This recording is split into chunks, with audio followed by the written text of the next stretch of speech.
This is a session where 7 scholars present a paper that gives perspective to the female musicking in the Moravian Church. The presentations are based on the individual's expertise and research interest, which not necessarily has to be the musicking in the Moravian Church per se. Shortly, the presenters are Jewel Smith, she's on the screen, from Cincinnati, United States. And thank you, Jewel, for being here, though inconvenience, it's 3 or 4 in the morning for you. Hi, Verena. Okay. Hi, Verena. We don't, yes, welcome from Trondheim, Norway. Karin Nelson, Joel Spelström, Ulrika Davidsson, you are there, from Gothenburg, Academy of Music and Drama. We have Helen Rossen from University of Uppsala. And I think we all can say congratulations to the recently received doctoral grade. Thank you so much. You defended your thesis just a week ago. Exactly 1 week. Exactly. And Jörgen Beutler, you are there. Welcome to your hometown. And welcome back, and thank you so much for hurrying back from duties on the other side of the globe. Yeah. Yes, I should put them off. Well, this is planned to be a 3-hour session, and we have refreshments in the middle. Any questions so far? There will be questions and discussions, I hope. So, let's start, Joel. Not Joel, but Jewel. It's similar names. And you would speak about music making in the 19th century at the Moravian Young Ladies Seminary, Bethlehem, Pennsylvania. Please, Jewel. Okay, great. Great. I cannot see you. I cannot see you. Now I can. Yeah, but I think we can see you, and that's good enough.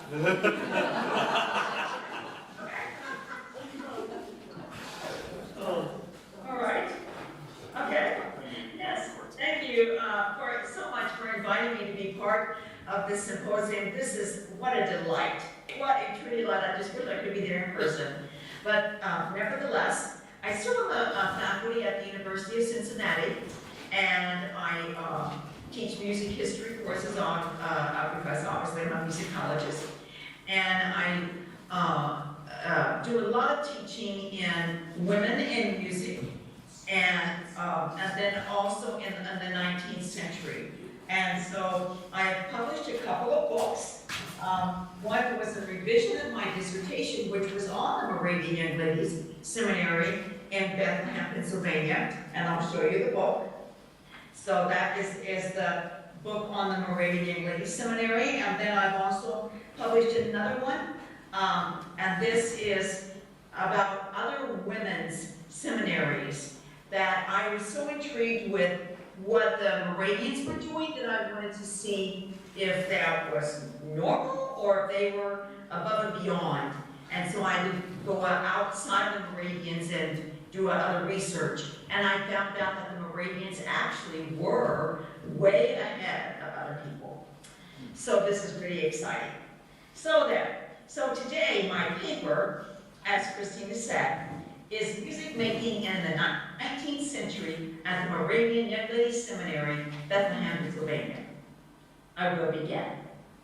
Founded in 1742, the Moravian Young Ladies Seminary in Bethlehem, Pennsylvania was ahead of its time in that it offered a liberal arts curriculum from its inception.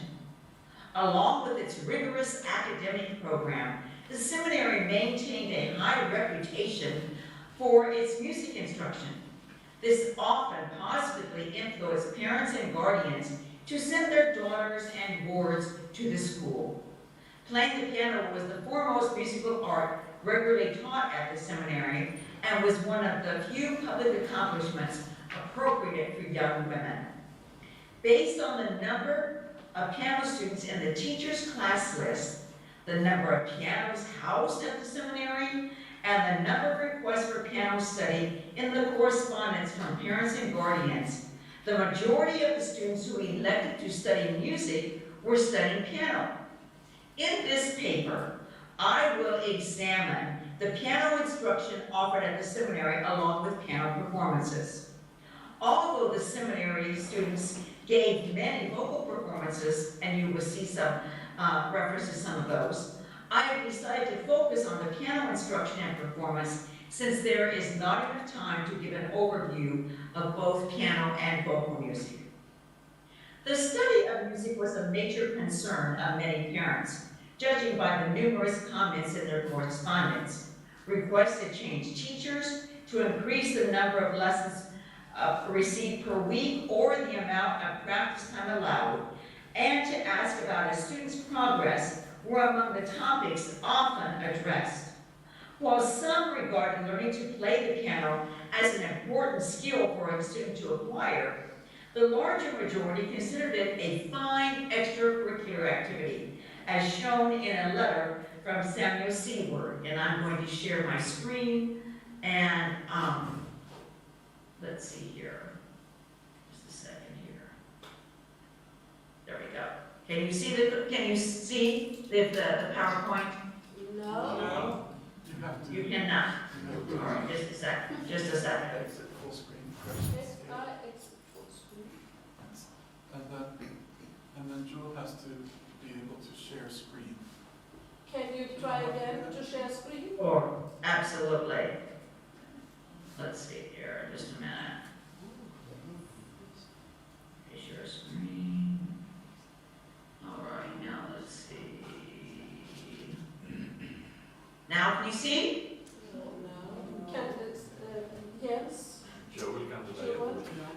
Yes. We can see it. We can't see it. Are you allowing people to share screen?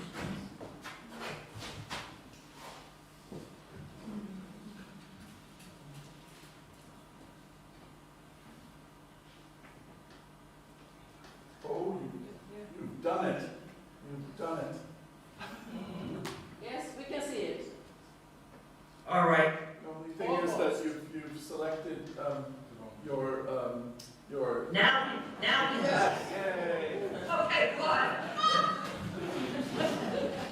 Okay, you can see the picture of the school. Yes. All right. So this is the picture of the in around 1859. All right. Now I have a letter here.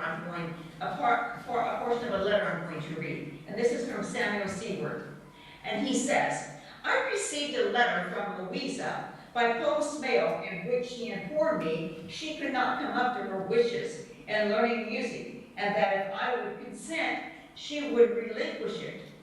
I was not a little surprised at this information, expecting as I did that by this time she had become quite proficient in that branch. Seeing no good reason why she should not be able to learn this as well as other branches, you will oblige me very much to causing her to redouble her diligence and application to this part of her education.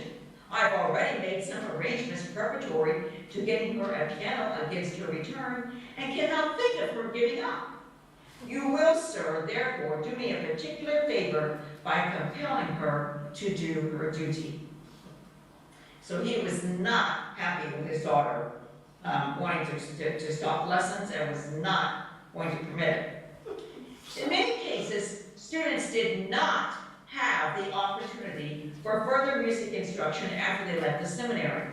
Thus, parents desired as much attention as possible be devoted to music while their daughters were in school. Sometimes parents would ask that music be the primary focus of their daughter's study. Some even mentioned that studying piano was one of the primary reasons for sending their daughter to the seminary. They all requested an increased number of lessons or practice times if their daughters were not making satisfactory progress, or in order to advance at a more rapid pace. Although 19th century pedagogues recommended 3 hours daily practice, seminary students had a requirement that prevented them from practicing this song.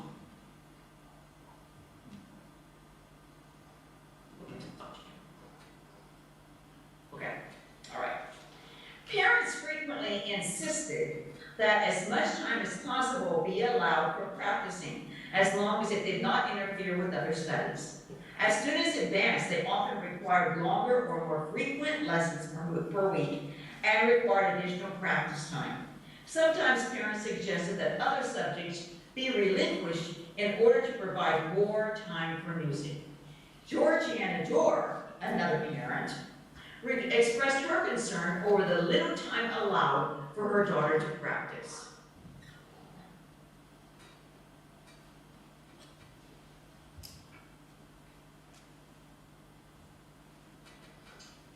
All right, now we'll go to this one.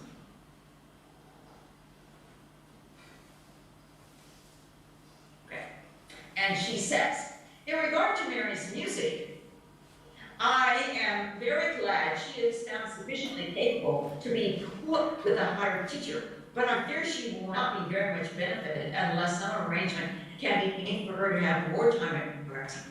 An hour a day is a very little for a girl of Mary's age and advancement. And I have been intending day to day to write to you and see if it would not be better for Mary to drop 1 or 2 of her English studies refer to academic subjects, and devote that time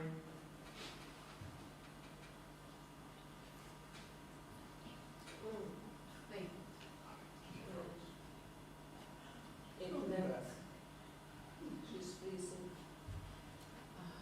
Will it come back? Probably. Just wait.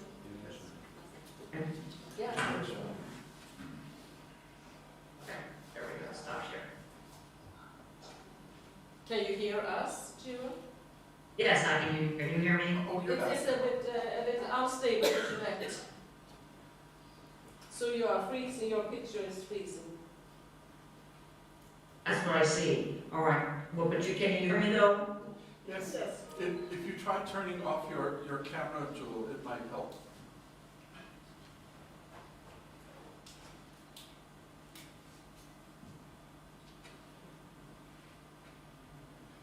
Jewel, try to turn off your camera.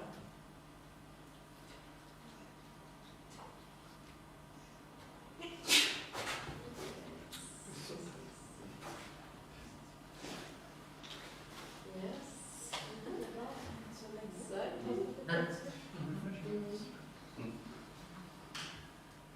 Oh, for the house.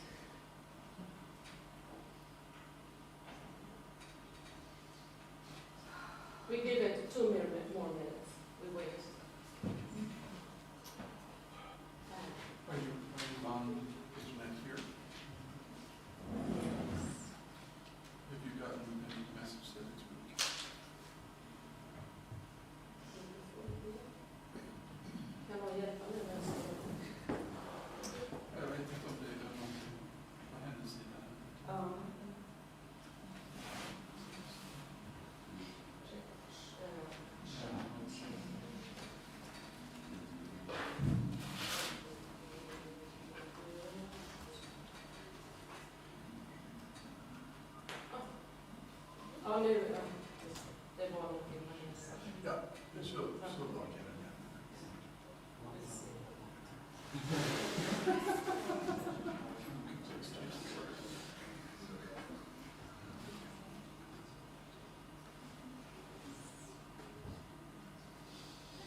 kom ur. Ja, precis. Alltså jag kan hoppa i, det är inga problem. Så om det är en lösning tills det har löst sig med... Det är bra. Tack. Ja. Tack. Men bara säg ifrån, men ska vi vänta lite till eller? Jag tycker att vi fortsätter och när du är klar så får Joel fortsätta. Ja, okej. Ett litet ögonblick. Ja. Nu ska jag dra ur, jag ska mejla till henne. Can you chat a little?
Yes. Great. So, Verena Bart, please. Ja. Do you hear me? Yes. Hello. Okay, great. Right, so yeah, I just try to share the screen.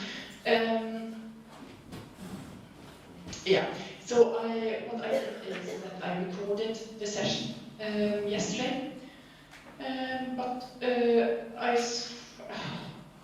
I forgot to say very much about my background, and that is that I've been writing my doctoral thesis about the trumpet as a solo instrument from 1900 until our days.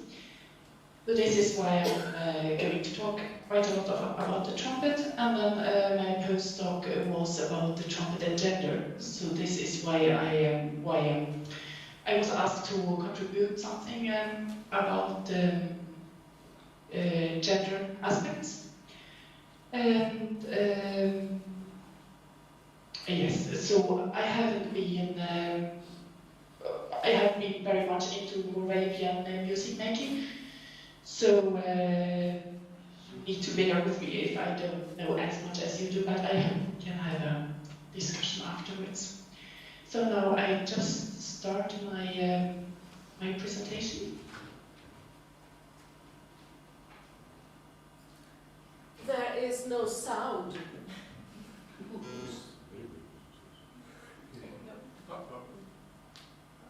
Well, turn your camera on and wave at her.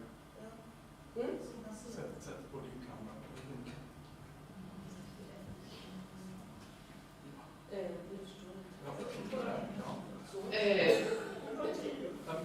We can't hear the sound from your report.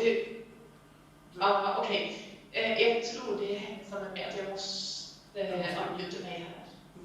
Du måste, när du delar på skärmen så finns det en liten ruta längst ner till vänster. När du klickar på den så kan du dela ljud. Så när du delar skärm så finns det en möjlighet till att dela ljudet också.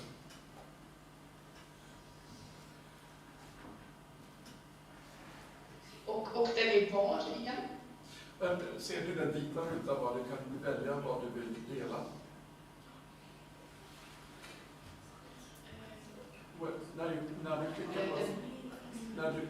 När du klickar på share screen först så får du upp en vit ruta med många möjligheter att dela på. Ja, just det. Längst ner i vänstra hörnet så finns det en ruta du måste klicka på. Och sen... Ja, det stämmer. Ja. Det brukar vara. Nu måste jag bara hitta den igen. Ja, precis. Det är också.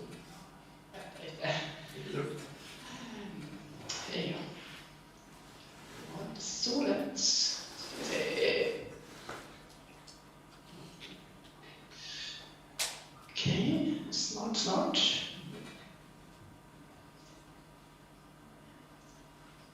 Nej. Well, I propose that we go on with No, calling. this is a simple thing to solve. It's a simple Yes. thing. Okay. This should be easy. Just bear with me 1 second. Yeah. Right now.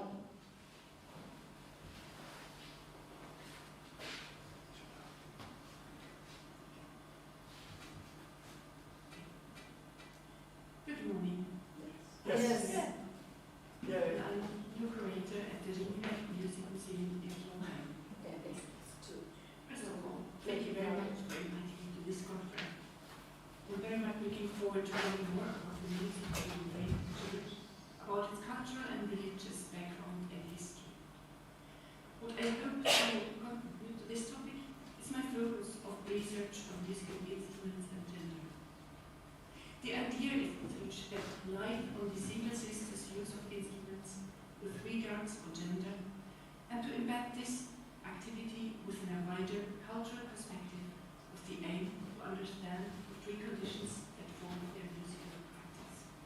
Sorry. This will be a short talk, so I will be a detailed visitation on the topic of gender and instruments in general. Instead, I will pick some Doesn't it work? and focus on two It's just very quiet. Okay. Right. as examples to illustrate gender implication.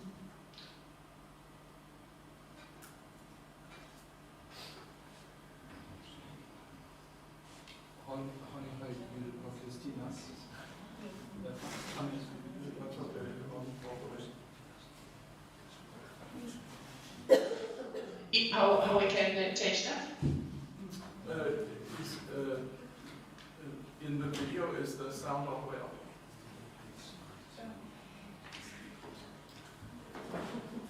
Or Sorry, where is it? Or it might, yeah. Okay. It might have been on this end. Yeah. Can we try one more time? Sorry.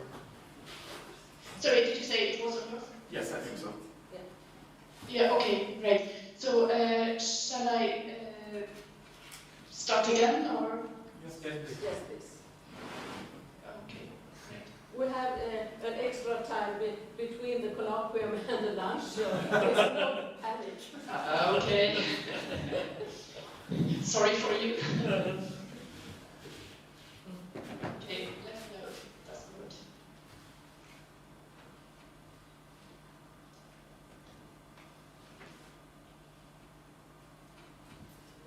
About its cultural and religious background and history.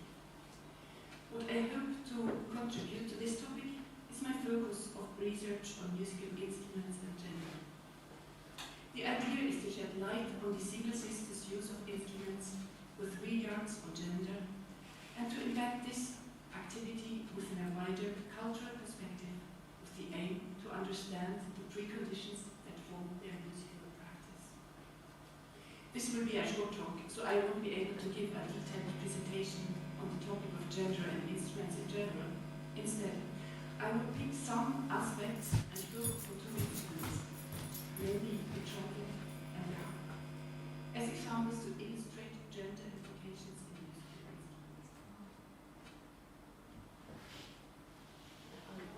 The reason I choose these instruments is because the trumpet has such a strong association with masculinity and is hence a good example of gender. The harp, on the other side, is an interesting example of an instrument that has changed its association from being an instrument almost exclusively led feminine to an instrument which is strongly linked to femininity. The sources used related to the Moravian church tradition are the introduction to the works from the music collection of the Moravian Society Christiansveld by Ekstrøm, 2015, and the music Ekstrøm of Sibylle Wendler En Handwriting samtidigt i Christians fält, edited by Anders from Toppidam 1984. The sources tell us that music was an important part of the congregational life in Christiansfeld. The little town rapidly became a destination for many visitors. One of them was Agnes Wilhelm, the house care reformist and school administrator, who in a letter to her friend described what she found at Christiansfeld. In the Single Sisters' house she observed harps, harpsichords, violins and bassoons. She also described that they had excellent concerts with the morning and evening services, but no one from the outside was allowed. In the very early years of the congregation, there was a sister called Maria Christina Langgold, who played the harp, and who used to play and sing on special occasions. We will come back to her later. The Single Sisters met almost every day for singing and music making, which was considered to be a virtuous pleasure. It was, however, an isolated pleasure, as they didn't play during public services. It was implicit that it was appropriate for them to sing in the choir, as this could attract the attention of strangers visiting the congregation. The norm, therefore, was that the sisters only played music inside their own Single Sisters' house, where the public wasn't admitted. There were some exceptions, though, as they did play on the occasion of birthdays, weddings, and other festivities. Seen from a social perspective, we will find that the selection of musical instruments might shed light on certain norms, values, and categories within society, such as class, ethnicity, and gender. Associating musical instruments with certain social characteristics, for example genders, is expressed through performance, sound, habitus, appearance, and discourse. Taking the trumpet as an example, we can easily understand its strong association with masculinity in the light of the Roman tradition. Since at least around 1000 before Christ, in Europe, Africa, and the Americas, historical evidence situates the trumpet within traditionally masculine spheres of activity: the military, the courts, cities, organized religion, and the church. In the 16th century, under Habsburg, the trumpet was assigned to perform ceremonial and military duties. In the early 17th century, in and around the residence of the Habsburg dynasty, trumpet ensembles began to be used outside the military, in operas such as Monteverdi's Orfeo, and in sacred and vocal works by composers including Miguel Pretorius and Samuel Schein. On the other hand, trumpet represented the ecclesia. On one hand, trumpet represented the ecclesia militans, and on the other, it stood for imperial. A tight association between the trumpet and the masculine sphere arose, partly from the purposes to which the trumpet was put, and partly also from its physical shape and appearance, its potential for loudness, and the manner in which it was played. Together, these factors contributed to widespread perception of the trumpet as a male instrument. Thumb up. Reasons why musical instruments have been matched with gender can be found in their physical shape and appearance, their sound, pitch and amplitude, their symbolic and ritual significance, the purpose they were put to, and the social context they have been used in. The physical appearance of instruments have been linked with the shape of the male and female body, respectively. Female curves have been seen in violins and cellos. Instruments with long, straight elements such as trumpets and flutes have been associated with masculinity. As a consequence, they were seen as inappropriate to insert into their mouths for playing. Sitting quietly and erect at the piano was the ideal for upper middle class doctors during the 1800s. Wind instruments that required the musician to use their lips and facial muscles to be played were deemed inappropriate for women. In old farming communities, men traditionally worked outdoors, hunting, gathering, and providing food. Women were responsible for taking care of the household and the children, cooking and maintaining the area around the home. The use and choice of musical instrument was adapted to these gender-based arenas. Instruments such as trumpets that can be played at loud volume and may be heard across long distances were obviously suitable for outdoor use, and a factor that assigned trumpet a place within traditional male arenas, such as parading grounds and the battlefield. Even though the actual use has changed in many cases, these old associations are still strong. Instruments with a low volume suitable for indoor use are traditionally instruments played by women. The sisters, for example, used an argonetta, which is a harp that could be placed on table and was practical for household use. Let's have a closer look at the harp. As mentioned before, the sister Maria Christina played the harp in Christiansfeld. When she died in 1776, the Christiansfeld congregation remembered her with the following words. Despite her weakness, she often spread pleasure in the congregation with her dear choir and with her playing the harp. And she has pleasured many people with her singing and her verses, with which she was in her right element. You can truly say, a weak body, a happy soul. The physical argument dividing men and women as strong versus weak is very consistent in the discourse on musical instruments and gender throughout history, up to our time.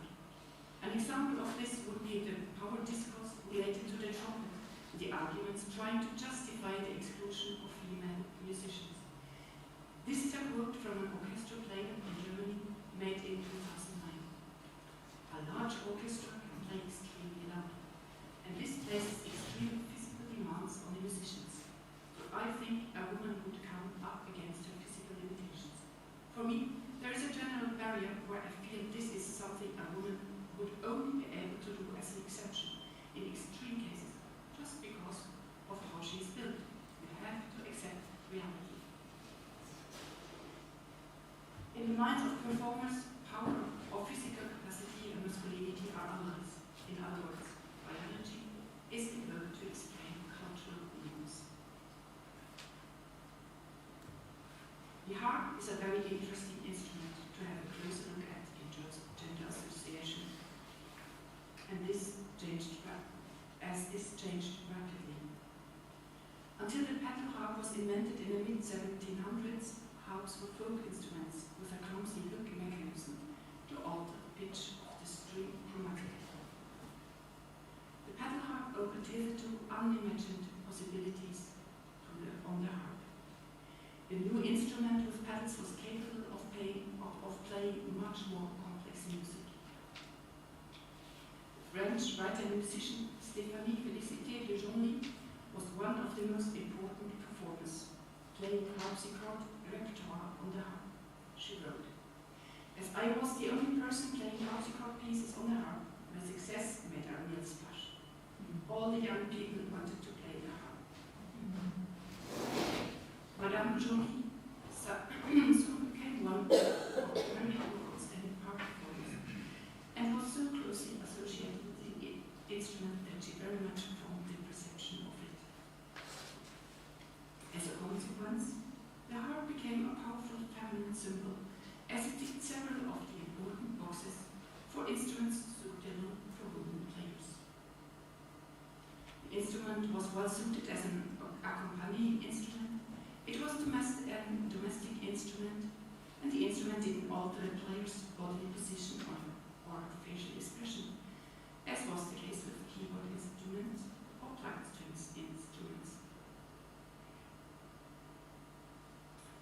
The harp fulfilled the first two conditions, but not the third. The player had to spread her legs apart to pull the instrument towards her. Moreover, the woman harpist exposed her arms to the public gaze and caressed the strings with her fingers. Paradoxically, this seems to be one reason why men viewers like to see women performing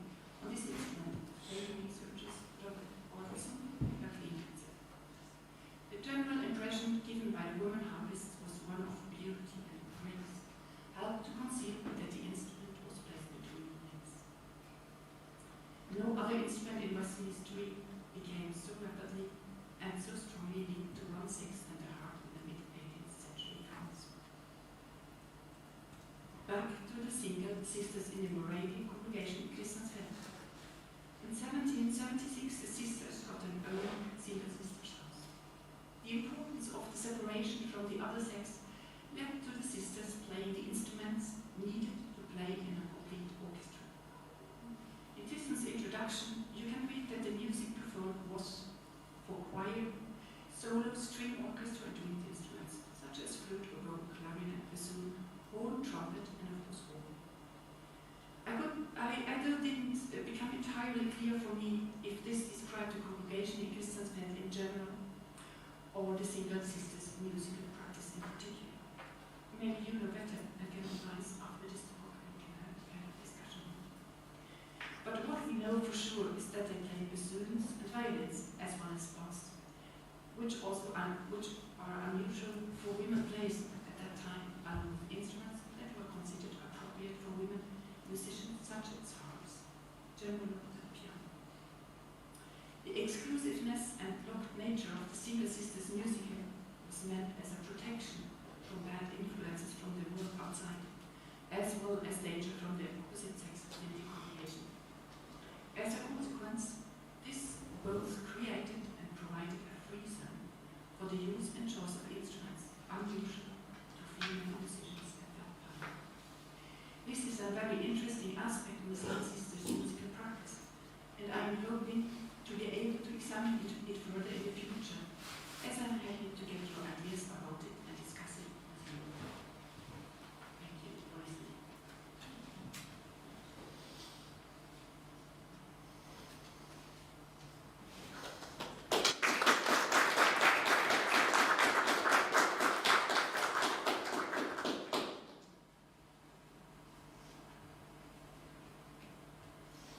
Yeah. Yes. Do you hear me? Yes. Yes. No. Can you hear us, Verena? Yes. Sorry, yeah, I hear you. Yes. Yeah, good. I hear you. Yes.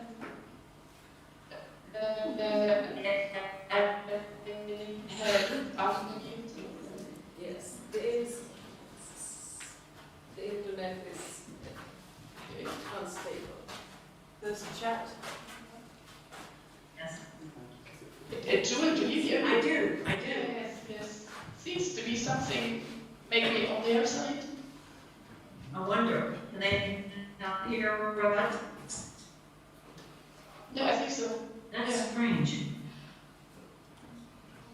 Because I'm unmuted and the volume is quite high, so Yes. it should work. I propose Yes, that I hear you very good. I propose that we thank Verena so much for your presentation, and we look forward to read your article in the anthology To Be. Unfortunately, it's not possible to discuss your interesting paper, but we have to take it as it comes. So a big thank you to you, Verena. Yeah. We'll keep in touch.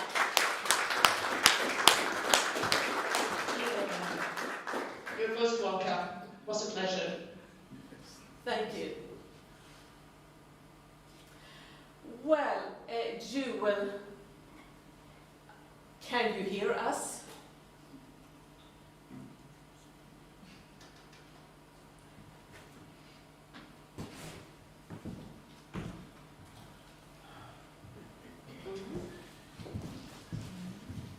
So,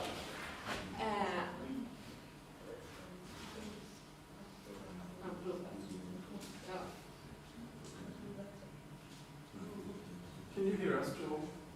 I can. Can you hear me? Yes. Let's try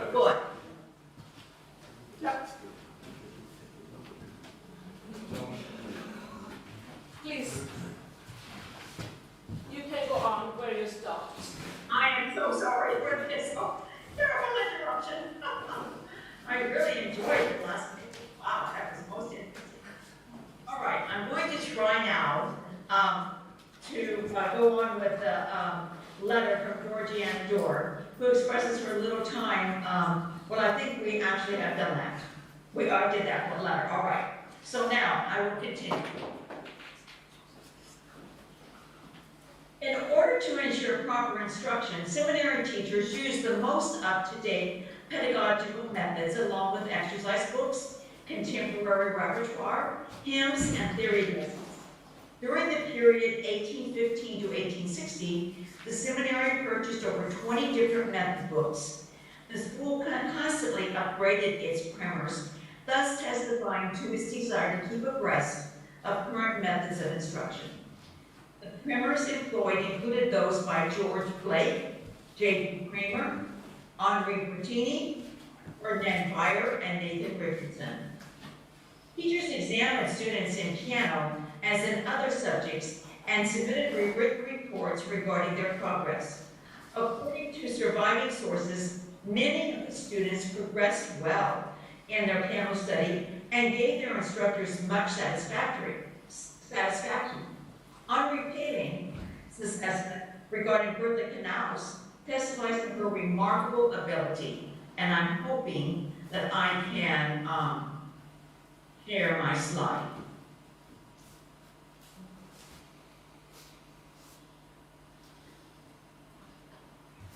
Yes. Okay, let's see here.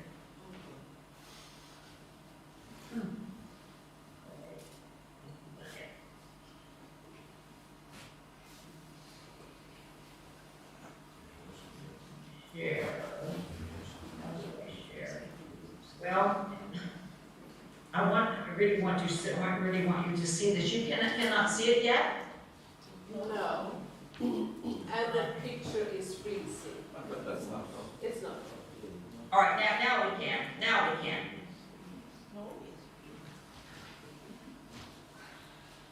Now I think you can. Yes. Yes.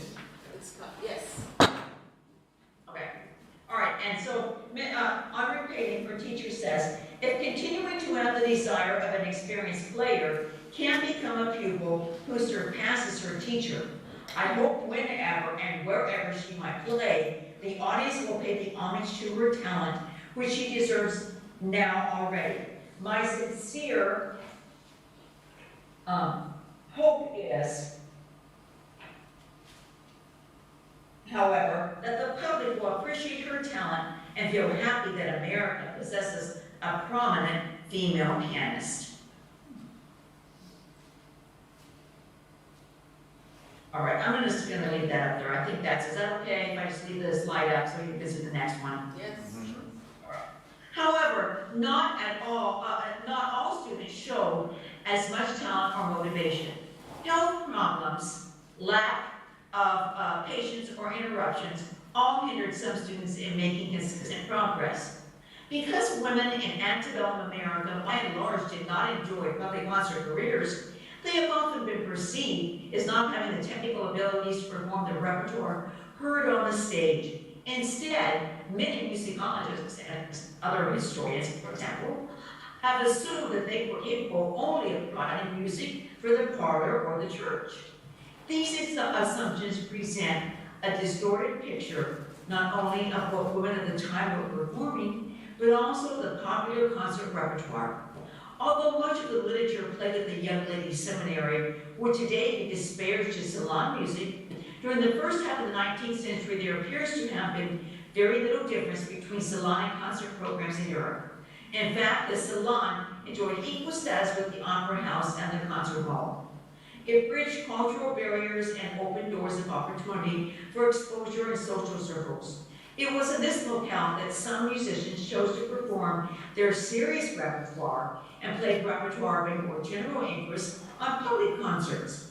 Since the salon was a primary locale for music making during this period, and the Moravians were closely wedded to European practices, it is not surprising to find similarities between the repertoire that seminary students studied and performed and that of artists abroad.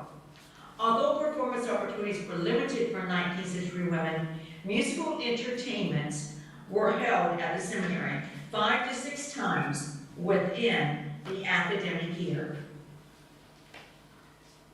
These semi-public events provided opportunities for the students to display their musical accomplishments.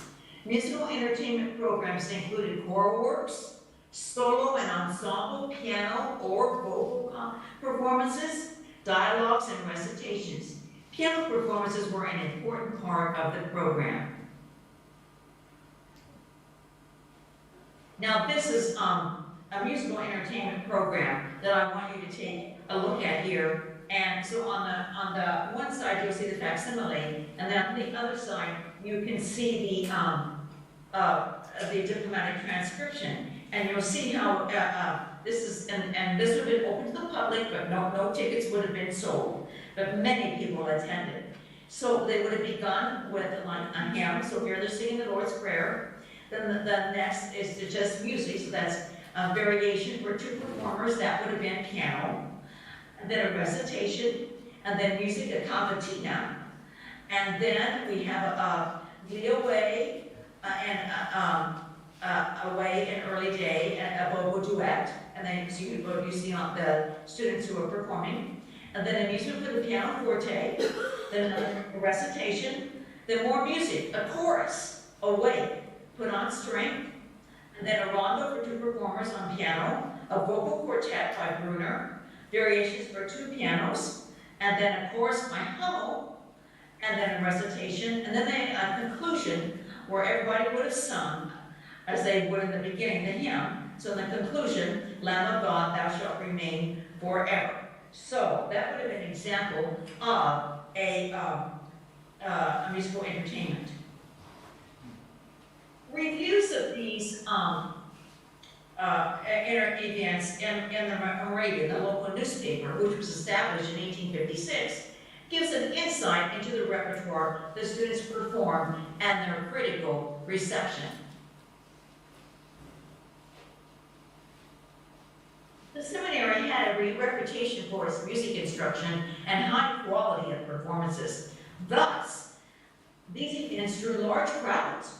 The entertainment at the close of the school year was a highlight. Friends, relatives, and alumni often joined local citizens to witness the students' performances.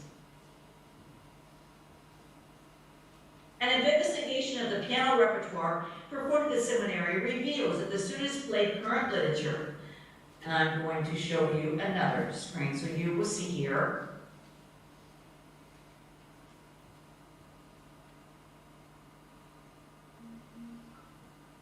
So they played current literature, and this included character pieces, etudes, sets of variations, fantasies, nocturnes, rondos, sonatas, and even concertos. The same repertoire performed in European salons and on concert stages by artists such as Henri Hertz, Sigismund Thalberg, Clara Schumann, and Franz Liszt.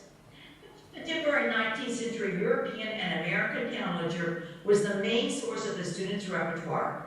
Pieces from the classical era were less represented, and no compositions from the Baroque era were among their studies. Composers included Beethoven, Carl Czerny, Mozart, Felix Mendelssohn, but unfortunately we don't see anything of Danny, which is sad. Franz Liszt, Chopin, and Louis Moravian, as well as those that are now considered obscure. Johann Friedrich Burgmüller, Charles Gros, Henri Hertz, Franz Schubert, Sigismund Thalberg, and J.C. Vera. The students' repertoire encompassed solo and ensemble music, ranging from intermediate to advanced.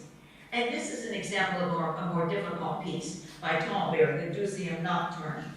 And as you can see, it really is quite complicated. It's a beautiful nocturne. I've actually played it, and it sounds very much like a Chopin nocturne. Solo literature was most often studied and performed at the seminary, but programs frequently included chamber pieces, such as duets, on 1 or 2 pianos, music for 6 hands, and music for piano with other instruments, guitar, flute, violin, and cello. Since the students were not instructed in wind or string instruments except guitar, these parts were played by male teachers. Of the ensemble music, piano duets and piano duos were the most popular. Operetta, arias, marches, dances, overtures, and symphonies served as source material for many duet arrangements that people studied and performed at their musical entertainments. Occasionally, concertos were performed with an orchestra consisting of the citizens of Bethlehem, possibly the Philharmonic Society. The large amount and level of repertoire performed by seminary students reflects the school's interest in keeping current with the latest publications.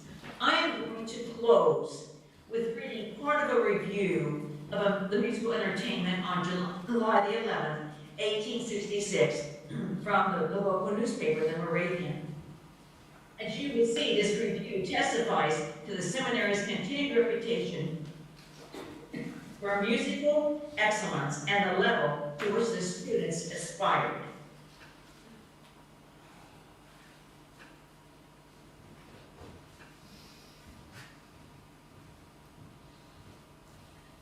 Let the names of Mendelssohn, Schubert, Schumann, Mozart, Chopin, Rossini, Reisinger, and others scattered over the program of last Wednesday night attest the verity of our assertions. Who could remain unmoved with enthusiasm to see and hear Miss Mary Jinks, for instance, boldly grasp the intricate and delicate form of that exceeding difficult and fascinating Chopin Polonaise in E flat?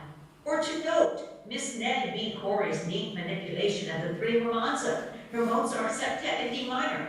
Let no man complain of stagnation in the progress of art in this country. Both of the young ladies mentioned may attain a brilliant future through perseverance and judicious training. So you can see their instruction and their performances, it must have been amazing. Thank you very much, and I'm so sorry for the problem with the technology. Thank you.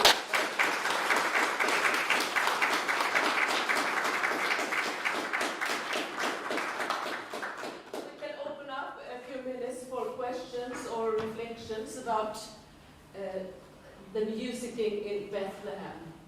Please, anyone.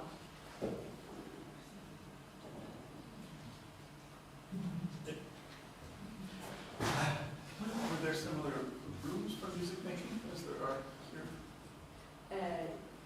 Yes. It was these things. It was the same concepts. Anybody? I think from what we heard yesterday of the repertoire, the sisters also here in Christina's film seems to have been talented and well educated in order to be able to perform that quite complicated music. So yes, their education was efficient. Yeah. That's most interesting, because no doubt it was quite similar. Don't you think? Yeah.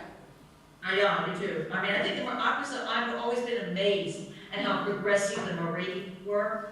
They just pushed their students to excel. You know, I mean, there was no limit. And it didn't matter that they were women. I mean, that didn't matter a bit. They pushed them. And the girls really worked. Their music, and I've seen many, many examples of music, and it is amazing how difficult it is. And it's just, you know, just as if someone were studying at a conservatory now, I mean, or a special school, any school of music. It's amazing. Yes, Josephine, please. How did the other parts of society react? Like if they were really something different in that time, Yeah. how did they look at? The society outside the Moravians. Yeah. Can you say something about the reception from the outside society? What they thought, they were amazed. They were, I mean, just like what the newspaper said, you know, and these performances that they gave. Of course, I mean, the girls weren't going out and doing public concerts. Like Clara Schumann did. They certainly could have, but that was not part of their education to do that. But I read many different letters where, and reviews of where these performances were well attended, and the public was just astounded at how well that the young women were performing. Inspired. Yes. Thank you so much, Jewel. I think we go further with the next presenter. Thank you. Thank you so much for being with us. Keep. Thank you very much.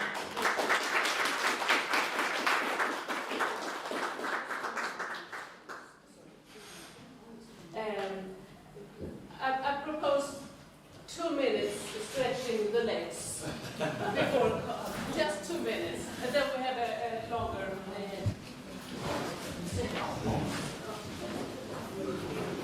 Just 2 minutes.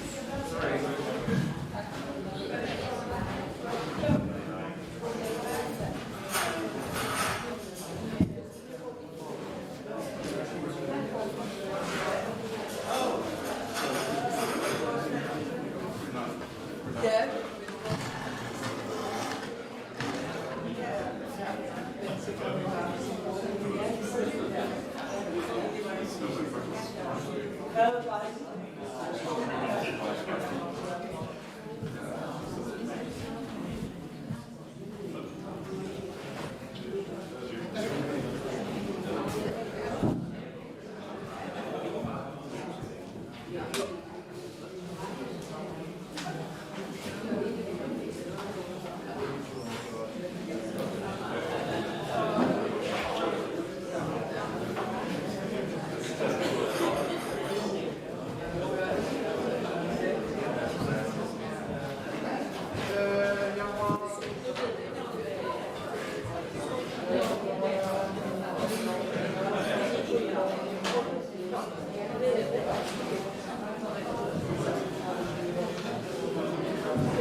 Thank you very much. And I will speak about promoting female musicianship, teacher Gustav Mankel and the student Elfrida André as an example. So I will focus on two prominent organists in Sweden, during the 19th century. One was a student of the other, and one of them grew up here in Christiansfeld in the Moravian congregation. And the other person was a pioneer in various fields due to the fact that she entered areas that were previously forbidden to women. The two persons are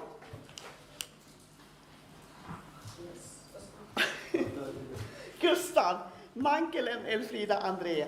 And the journey that I take you on starts in Christiansfeld, Visby, and now you see if the communication works. So, and it continues later on to Stockholm and Göteborg as well. So, Christiansfeld, Johan Herman Mankel and his wife Johanna Maria Kaiser, they were members of the Moravian Church here in Christiansfeld, where Johan Herman served as organist. They had 5 children, and 2 of them, Carl Abraham Mankel and Gustav Adolf, eventually came to contribute a lot to the music scene in Sweden.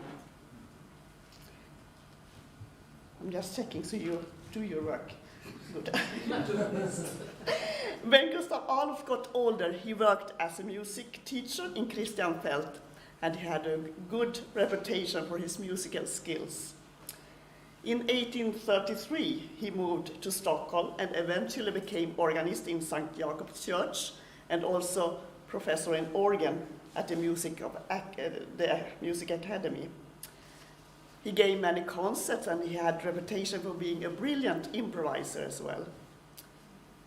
Gustav Mankel was also the organist in the Moravian Church, Stockholms Brödraförsamling, in over 40 years, from 1837 until his death in 1880. Gustav's older brother, Carl Abraham, he was also active in Stockholm. Both brothers, they had a broad education here from Christiansfeld, and they had a great interest in spreading their knowledge as educators. Carl Abraham, he was known as a voice teacher and choir conductor. With his church choir in St. Jakob, he gave both so-called spiritual and historical concerts. He wrote a lot about music, and he published this book, Sveriges tonkonst och melodiska nationaldikt. And in this book, he writes about the 2 different branches of music. One that focuses on emotion, and the other intellect. He takes a stand for the first, the importance of the emotional in music. And this also agrees with the Moravian theology, where emotional experiences of Christ's suffering and joy are central. Already in the early tradition of the Moravian, that was right. It was supposed to be that. It was supposed to be We haven't practiced yet. So, already in the early tradition of the Moravian Church in Christiansfeld, singing and playing music instrument was an important part of life. Sibylle Reventlow, she writes about the musical sisters when she describes the first generation's music scene. That included the congregation hymn singing tradition, but also the tradition of giving concerts. And the brothers in Christiansfeld gave concerts, so did even the sisters, but as we heard earlier, the sisters gave it in form of closed concerts. Already in 1775 it is documented that the sisters had Gemeinstunde with music. For instance, the harp music, as we heard about from Iris, with Christina Langård playing. And nearly daily, the sisters met for so-called Singstunden. And they also had instruments, as Christina mentioned yesterday, different keyboard instruments and wind instruments. And now we will turn to Visby and the André family. Elfrida André, she was born in 1841 in Visby on the island Gotland. Her mother came from a wealthy family and her father was a provincial doctor in Visby.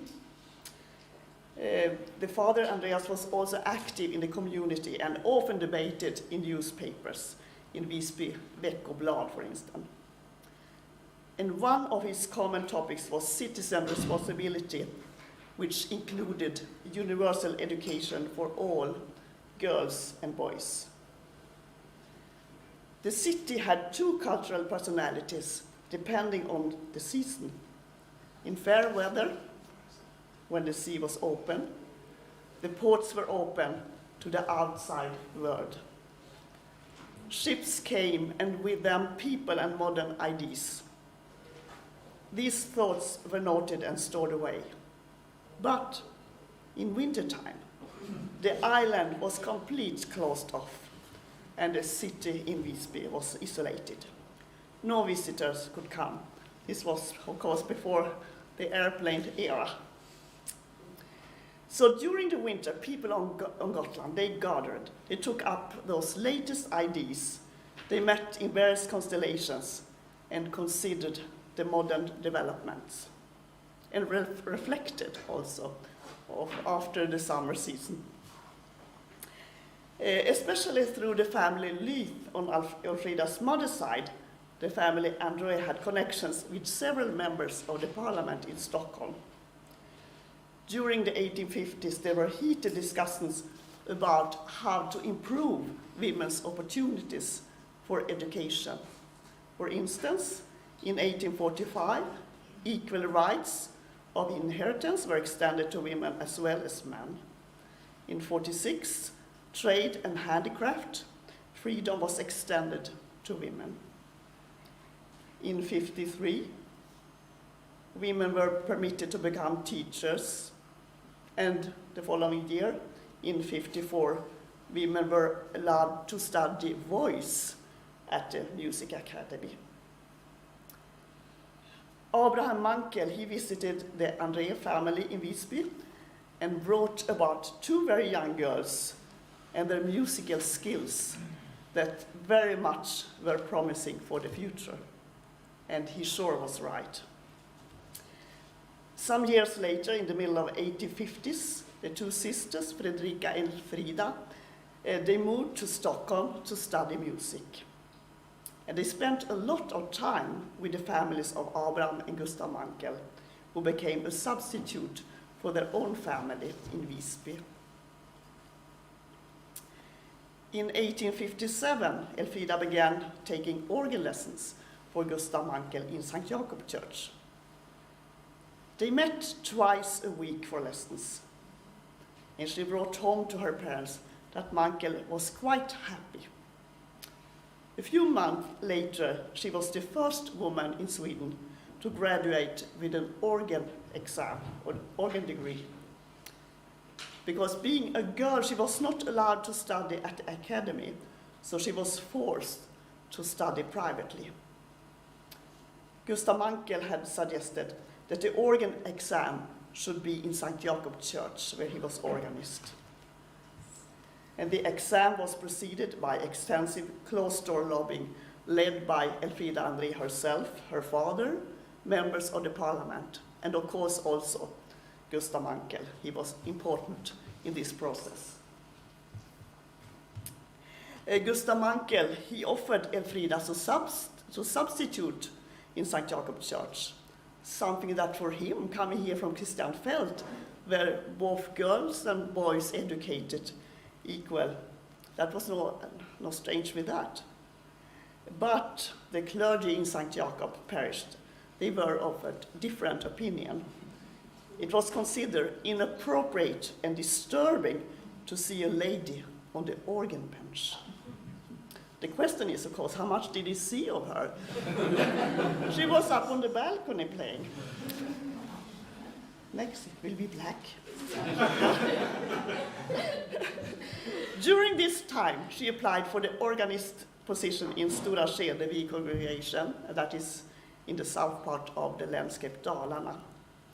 But before she could send the application, she was required to be approved for the position by the Archbishop. Do you know what his answer was? No, of course. Just a few years later, in 1861, the situation had changed. It was now possible for women to hold a position as organist. Elfrida, she became organist both in the French church in Stockholm and 1 year later also in the, or earlier was it, in the Finnish church. So between 1857 and 1867, the amount of 12 women were educated and passed the exam for organist at the academy, music academy in Stockholm. And Elfrida was teaching several of them. And in 1863, she also became Sweden's first female telegraphist. In 1867, at the age of 26, Elfrida André was anonymously elected to become the cathedral organist at St. Gustavi Church in Göteborg, after an audition with 5 organists, and the others were male, of course. The city was a commercial city, quite liberal, which properly explains why it was possible for Elfrida to get the position. Christina has drawn attention to the conditions in the Moravian Church, Evangeliska Brödraförsamlingen in Göteborg, in the middle of the 19th century. And we could say also where that was. That was in this block on the right side. Or do you want to point?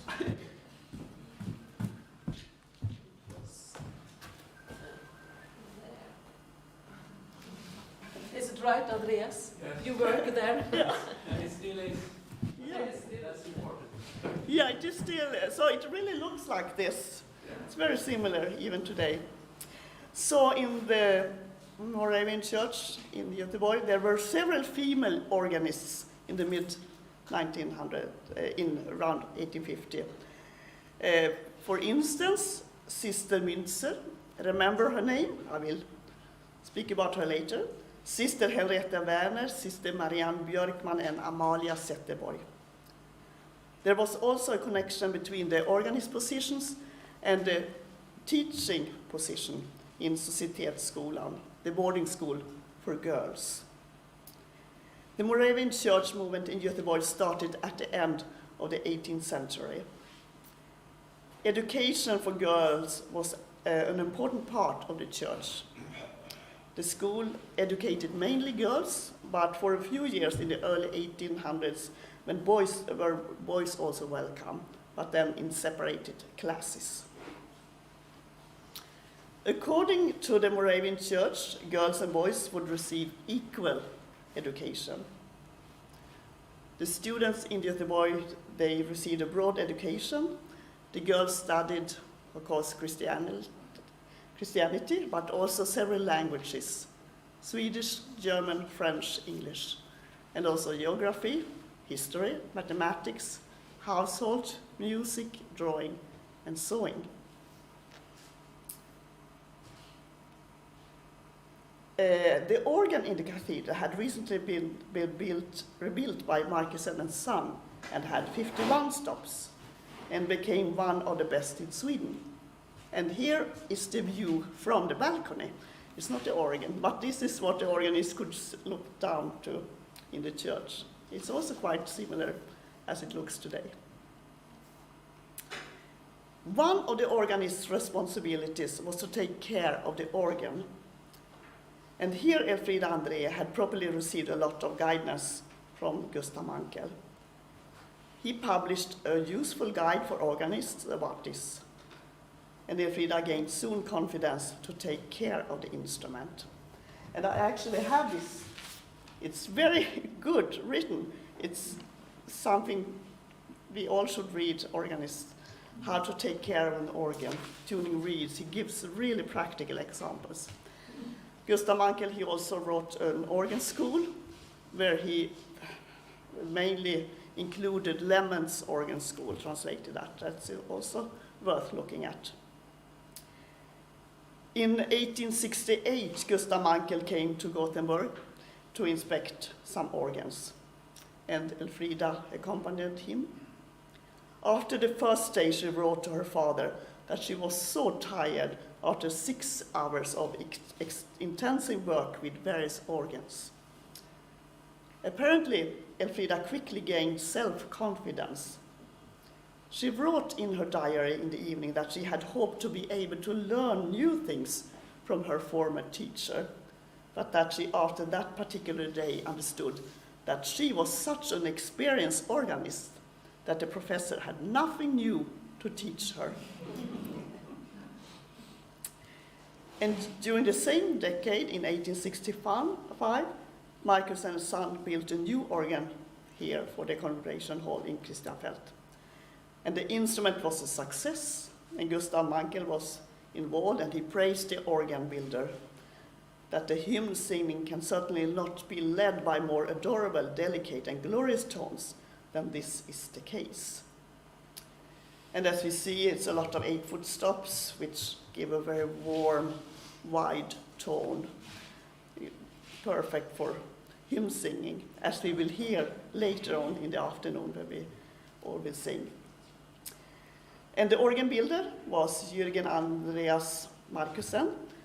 Do you remember the sister Münzer? He married her. So she came from here, but she also spent some time in Göteborg teaching at the Societetsskolan.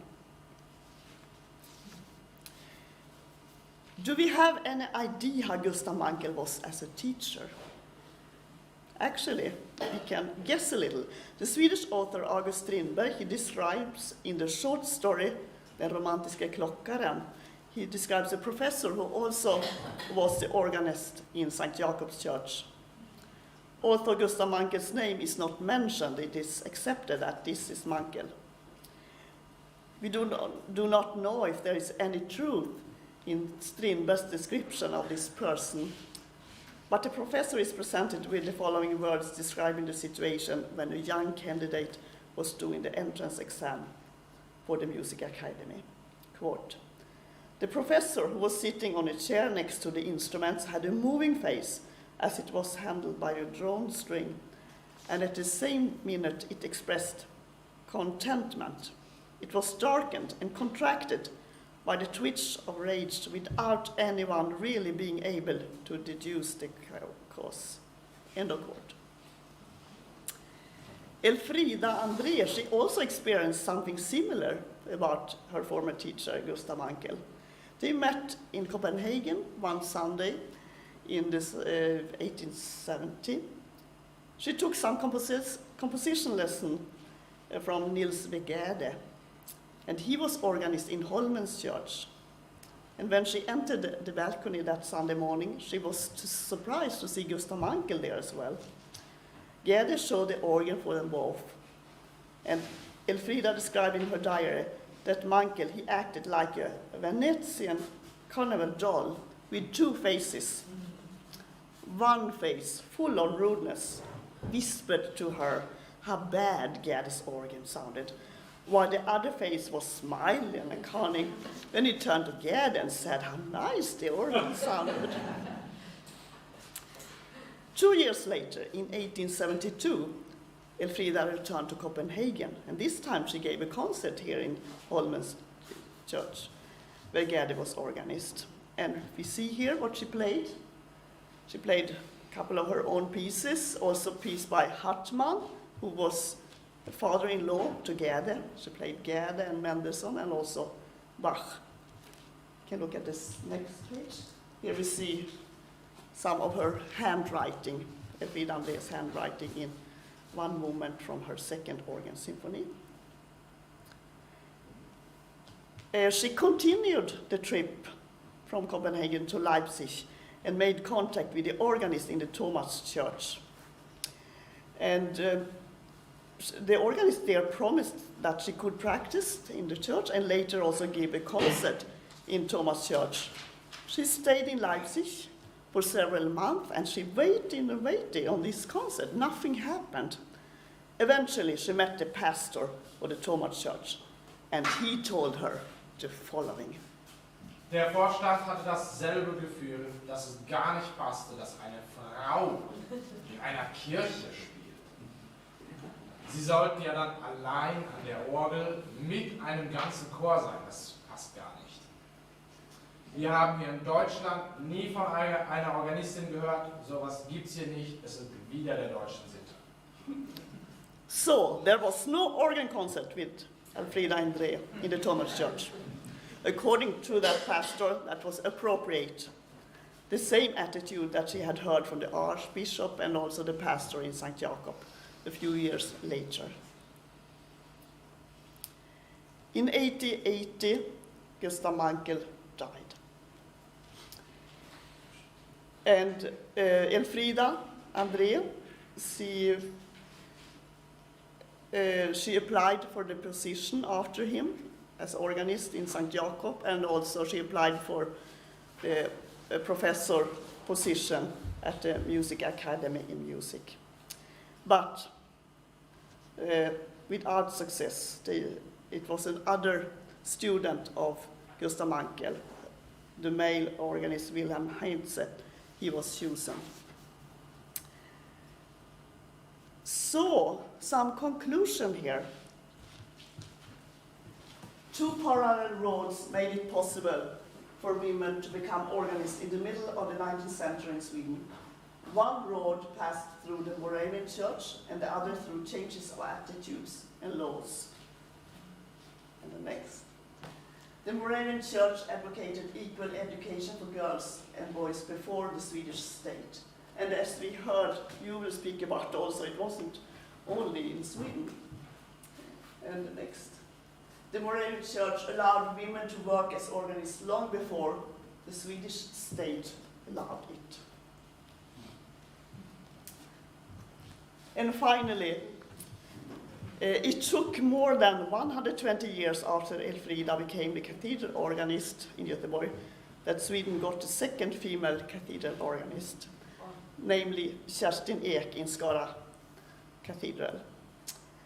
And 130 years later, after Elfrida applied for the professor position in Stockholm, Sweden in 2010 got the first female professor in organ. And that person is the woman speaking now. Thank you.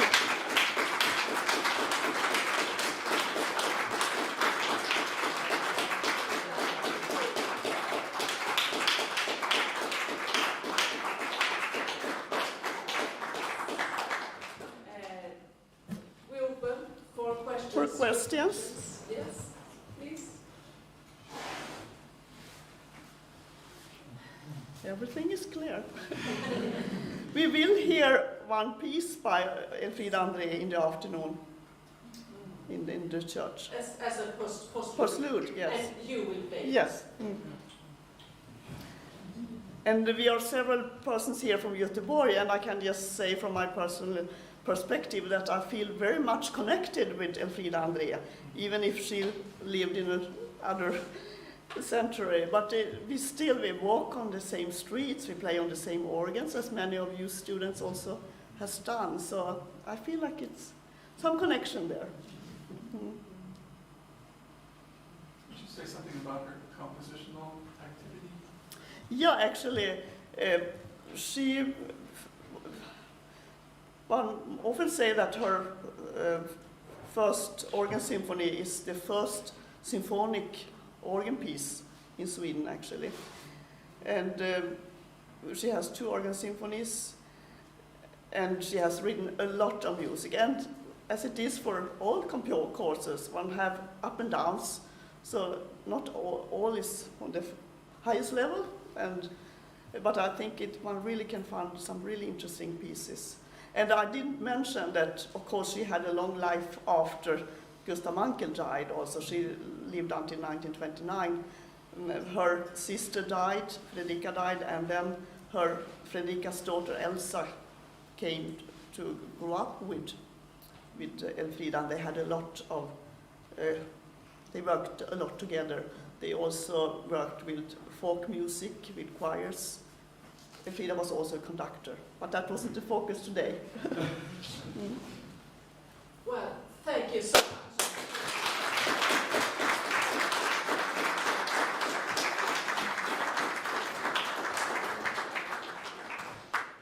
And now is some refreshments there. Please, let's start again in 15 minutes. 10 past 11.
var inte efter.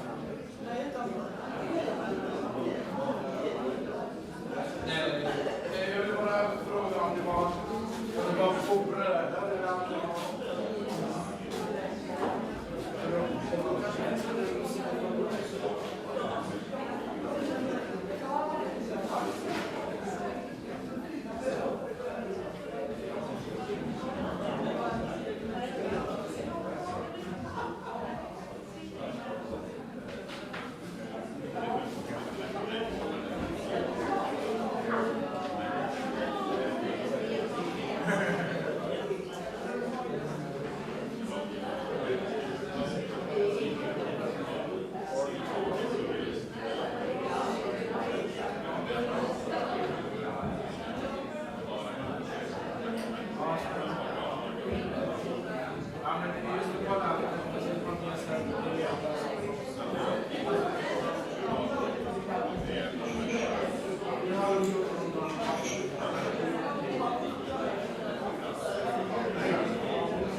Ja.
How high does the camera go?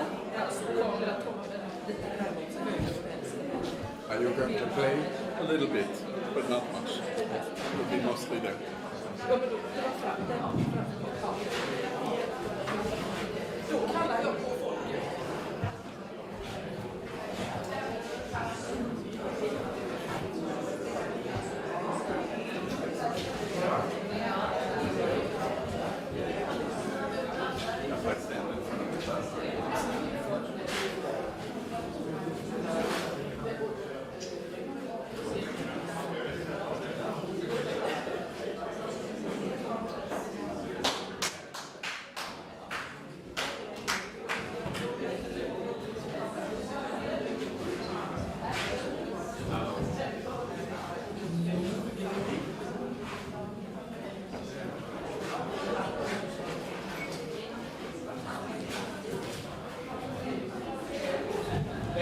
internet connection is too bad now. There is none.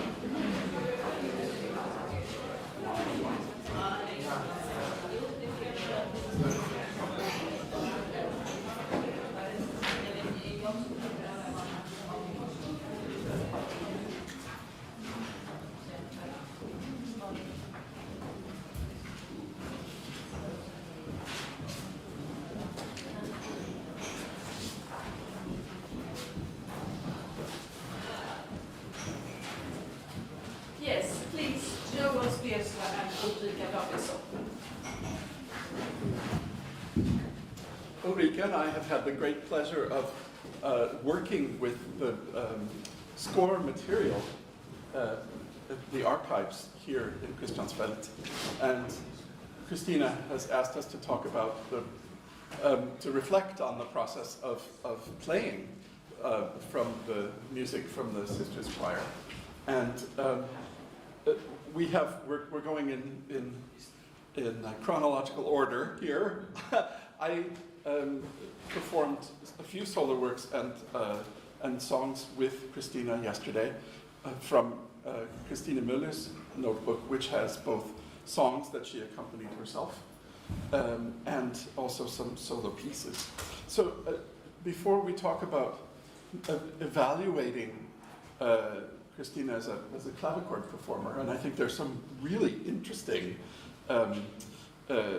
things that we can say from the manuscript about her level of musicianship, and that's where we will end.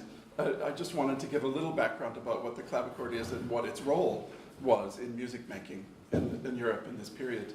There is, and I'm sure you've all seen it now, a fantastic example of a North German clavichord in the museum, one level down, and it came to the community through a gift by a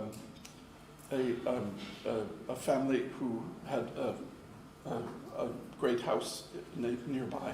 So this instrument represents the kinds of clavichords that were in upper class homes in Germany and in Scandinavia. This is another example of a Johann Adolf Haas. This was from 1755. The one downstairs is from 1749, I think. 49? Might have been 44. But the model in the 40s and 50s looked like this.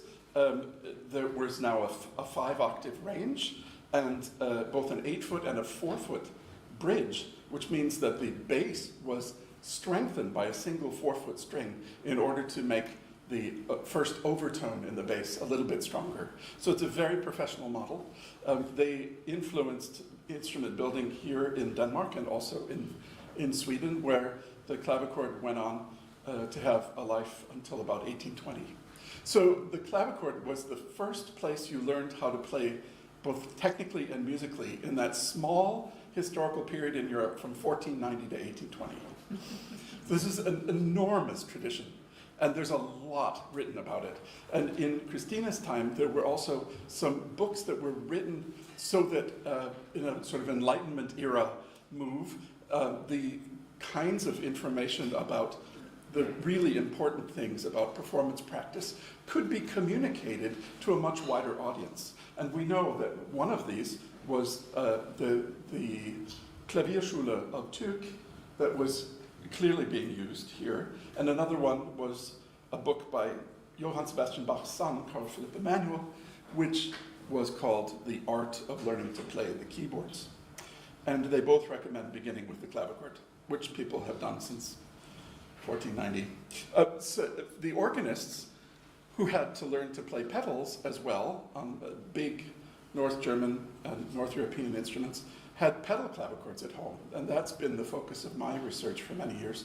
We have one 2-manual and pedal clavichord left in the world, and it's in the Leipzig University Instrument Museum. It was built by an organ builder named Gerstenberg. And the copy we have, the first copy we made, is in Göteborg, but now we have made copies and parked them here and there in music conservatories for organists to stumble over them. The thing about the clavichord that makes it such a good instrument to learn how to play is that it has a sort of first hurdle of tone production that the other keyboard instruments did not have. If you play a note on a harpsichord, the string is plucked and the string sounds, I mean, you can play it badly, but it's hard. You have to be quite violent to make a bad sound at a harpsichord. A piano, the hammer flies. At the organ, when you push the key down, the pipe sounds, unless you have to turn to Mankell's book about what might be wrong with your pipe organ. So at the clavichord, we have what George Bernard Shaw called nothing but a stick on a pivot. And there's a little piece of brass here that doesn't strike the strings, it pushes against them. So if you play only with your finger, everyone knows something's wrong. But if you play with the natural weight of your arm standing on a finger, then you stay in contact with the strings as long as you want the note to sound.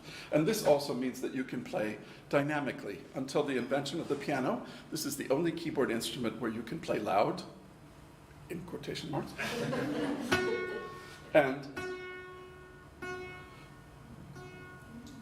And if we were in the sisters' music room downstairs, you would be able to hear this. But we live in a modern world where there's background noise everywhere. So this was also a favorite instrument of composers because you sat in your composition room and you listened to the knife-sharp edge between sound and silence. And you imagined music into the world. And of course, this is a very nice instrument to play for yourself, and you can meditate with the instrument and play at a very lovely level for your own ears and your own enjoyment. As we heard in the text to the first song you sang yesterday. So once you played one note, you have to, that's nice. You learn how to play one note. Johann Sebastian Bach's students got little exercises to play in order to learn how to stand on one finger and move to the other without picking up your arm. And many of these students had to work for 3 months to get good tone production out of the clavichord. Some of them went a little crazy doing that, and they got small pieces to practice these figures. So if you just play a scale with 2 fingers, you can set the weight down once and move it over, and then set the weight down again. And this musical figure has a name in German. It's called Transitus. And you make a pattern of strong and weak notes automatically by doing this. And there are about 7 more figures. So once when we had a researcher in Göteborg who was trying to figure out whether organists could actually control the opening and closing of the palette while they were playing music, we took his research equipment to the pedal clavichord and parked the lasers over every note in a key, in a scale. And then I tried playing these figures, and we could record exactly what was happening in the clavichord. So on the first weight impulse, on the first note, the note goes deeper than any of the others, and it overlaps with the pair. It doesn't physically overlap because the key comes up and leaves contact with the string before the next one goes down. So that is maybe a little bit deceiving. But you can see that the blue one is bigger than the pink one, and the yellow one is bigger than the light blue one. So you actually see on the screen the complex pattern you're making with weight at the instrument.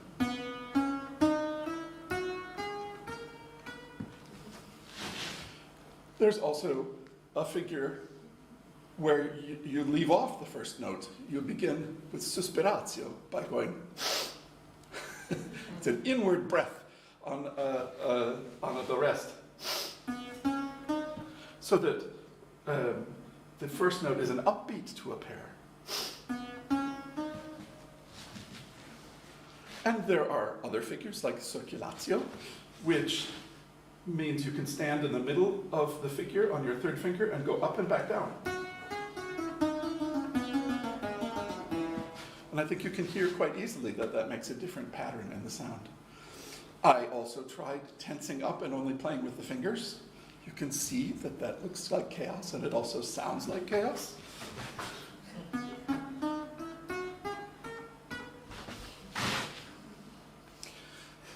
These are the exercises that Bach gave his students to play. They're the two-part inventions.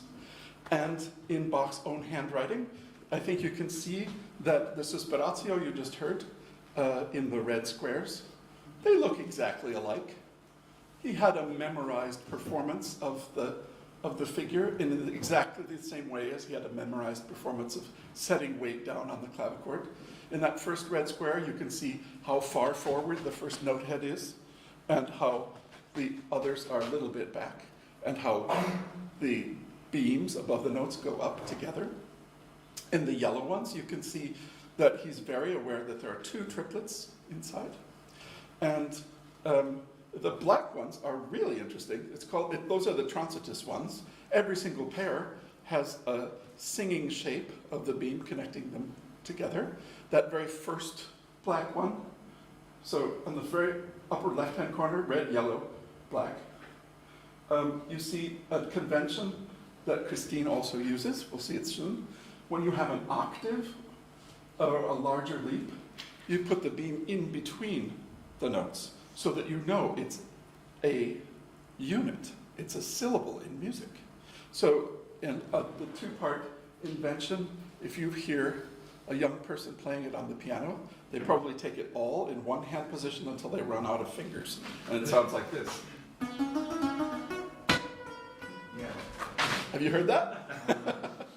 Actually, in Bach's handwriting, you can see 1, 2, 3, 4, 5 syllables before you get there. Suspiratio, circular, transitus in triplets, and then an upward leap, and then a transitus pair. And that's 4 different weight applications.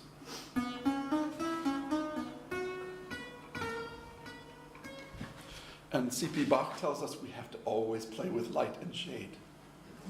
Otherwise, we're not making music. This is what a modern score looks like of the same piece.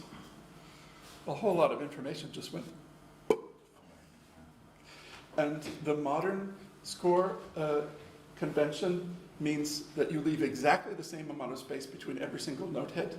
This makes it easy to sight read and terrible to interpret. Let's look at Christine's handwriting. We see that it's very neat and very controlled, and that she has made possibly only one mistake on this entire page. It's possible that in the second system there, where we get this, she's written, whereas at the end, in the same space, we get. So I think it's possible that the C here. See, I can make a shadow. No, not possible. That the C, that the B flat there may be needed to be a C, or maybe not. It's very modern and a variation if that's not what she meant. But what we also can see is several things that are really fascinating that show that she was a very careful and expressive clavichord player. The first one in bar 5 is that she has, I should say as preface, this is the only piece that has fingering, which is already a clear indication that, that she's an advanced keyboard player. And this piece only has fingering where she needs to remember something, which is also a very good sign. And what she needs to remember here is to not play a thumb on the B flat. And with an instrument with very small sharps, if you play a thumb on the B flat, you get a terrible sound, because the thumb goes too far in. And on an instrument with, especially with the sharps, I'll just take the sharp out for fun. The balance point is here. And you can set weight right out at the front of the sharp and get a really good sound. But if you make a shape like this, you'll wind up there. And then the Fulcrum Principle comes into play. You can't really control the speed or the mass of such a small lever. If you're way over here, you have to be here. And we also get that prescription in the descriptions of technique. But if you play the way Christine had to remind herself to play, you can even play vibrato.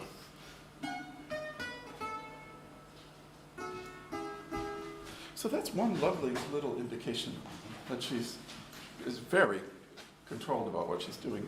And then bars 19 through 21, this is just scraping the surface, of course, but we can learn several things about this. One is that she is playing still in Bachian figures. 5-4-3-4, 5-4-3-2, and then 2-3-2-1. Because a modern fingering would probably land 1 on the E there at the beginning of the first figure. So we have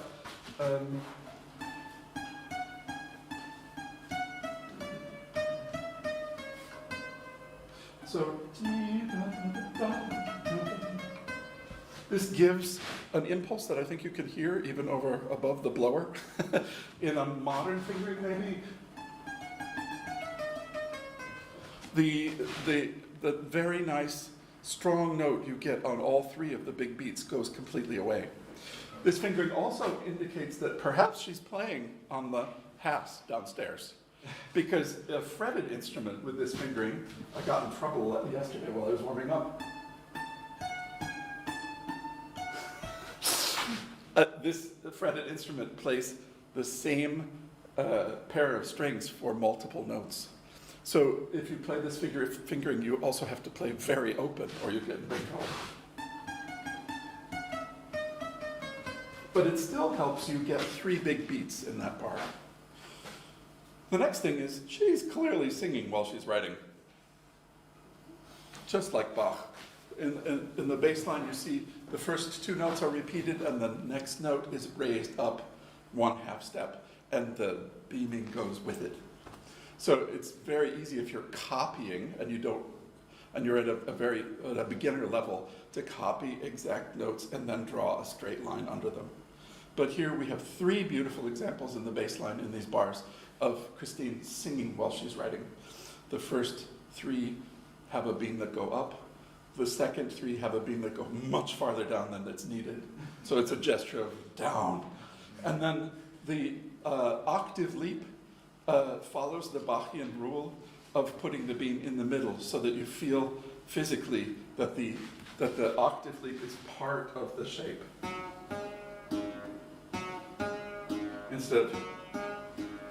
Instead of a flaccid or flat thing you might get if you had only 1 bar. A third wonderful thing is that she's using modern fingering for scales from Tuch. So 1-2-3-1. And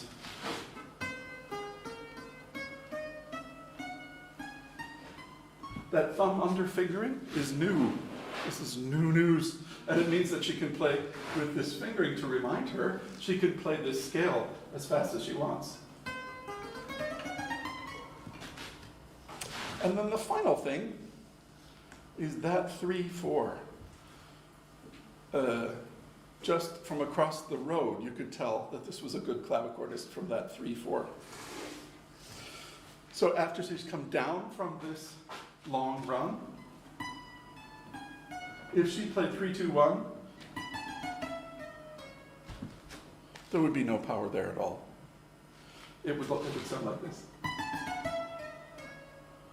But because she's playing 3, 4, and then whatever she likes, she doesn't need a fingering there.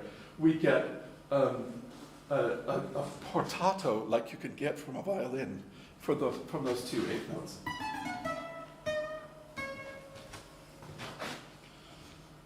E basta. I'm just looking at it now. It looks like a 4, but could it possibly be a trill sign? TR? It's possible. It is completely possible. Yeah. Let's see if we can find another 4.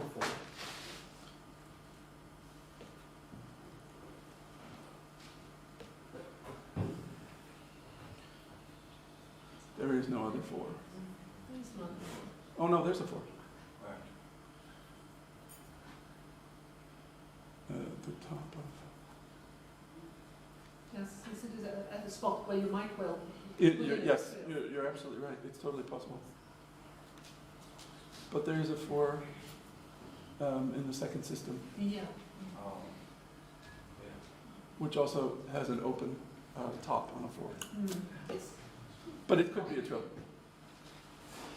More research is needed. Sorry. No, that's really nice. So if it is a trill, that means that she's repeating with the third note, and that's also a sophisticated thing to do, of course. So she gets the same bump from the second note. Other questions?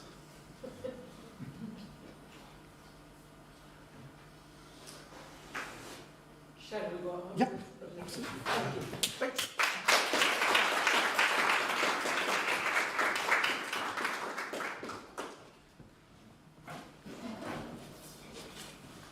Close this view.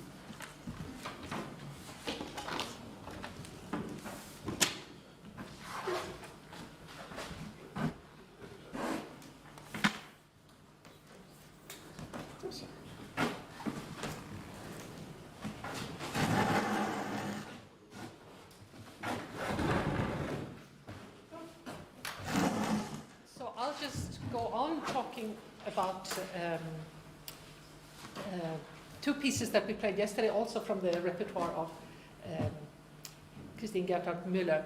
So I'll talk about the Van Hal sonatas, accompanied sonatas, and then a little bit about the Schlacht bei Leipzig. But first, the accompanied sonatas. So the title of the Van Hal sonatas we played was Six sonates pour le clavecin avec l'accompagnement d'un violon et violoncelle ad libitum. So they could be played with or without the strings.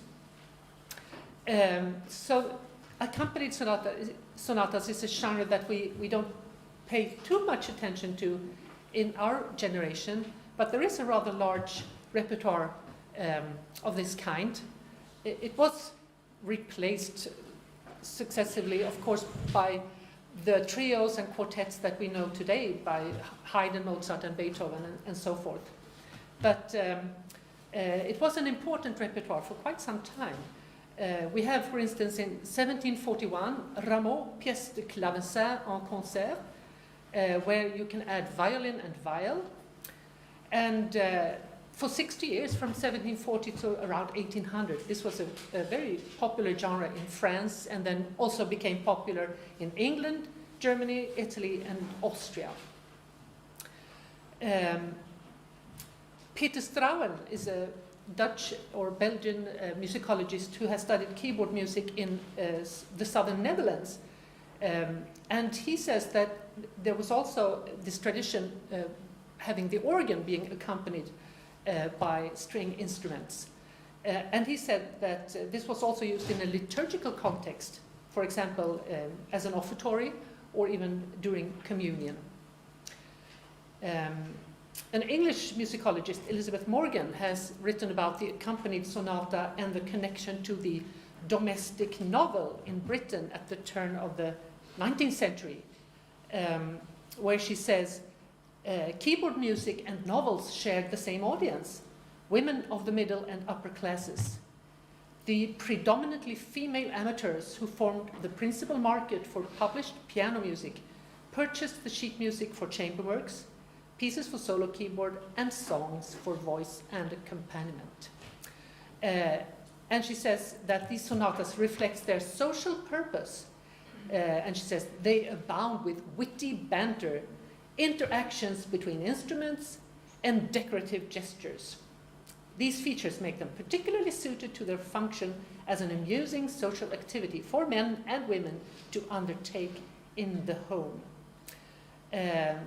So this witty banter that you communicate with the instruments, I think when you have an ad lib sonata, there is a certain limitation to how much interaction there is, because the piece is supposed to be able to be played and enjoyed with keyboard only. So we will discuss what the string strings, what function they have and how they are written. And Joel mentioned C.P.E. Bach. I will just also connect to his so-called Damensonaten. These were not accompanied pieces, but keyboard pieces, solo pieces, called, For Ladies. They were not overly difficult technically or compositionally. Not to say that women could not play difficult music, but they were used by a large group of people, also, well trained, but also could be played by somebody who hadn't gone to the highest top of technical facility. So how did Van Hal write his accompanied sonatas that we performed yesterday? And thanks to Hanna and Silke, who embarked on this adventure with me. The cello doubles the left hand in the keyboard, but not completely, not all the time. She went in and out of the texture a little bit, but mostly when the cello played, it was doubled in the keyboard, or she was doubling the keyboard.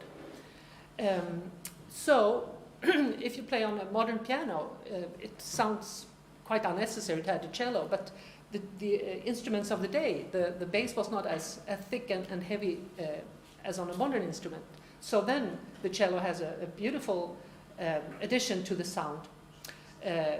If you play chamber music with the clavichord, we could hear yesterday in the room that it worked fine, voice and a small clavichord. The Haas type is louder. And when we get into the 19th century, for instance, the Swedish instruments that are wider than 5 octaves, they get even louder. So if the strings are careful, you could play strings also with the clavichord, and then it sounds great to have a double bass. If you have a square piano from around 1800, also the bass is not overly heavy or loud, so it's beautiful to just enforce the bass with the cello. As far as the violin goes, it has 2 functions. One, it plays in dialogue in the melodic lines with the keyboard, so we take turns, throw the themes at each other. And secondly, doubling the right hand of the keyboard. But interesting to note is that the violin never played, when we played doubling, never played the top note. So I often had 2 voice texture, but the violin always played the lower note. And the violin, especially in a room like the choir room, strings really, you can hear them very well. On historic instruments, it was not uncommon that the treble got louder. It was well balanced. So when you go up in the treble, you have a strong treble, and then if the violin plays lower, it's not a problem. The harpsichord we had, it was a bit weak in the treble in relation to the bass. So it was a little bit problematic to carry that top line against the violin. So I coupled the manuals. I had 2 8-foot stops for the right hand and often played the left hand on the upper manual. So I had 2 strings playing against Silke's violin. We also decided to have the ladies use sordines on the instruments, just to take down the volume a little bit, to match the harpsichord. We have not had the chance to try it with clavichord or fortepiano or square piano, but maybe we'll do that at another point.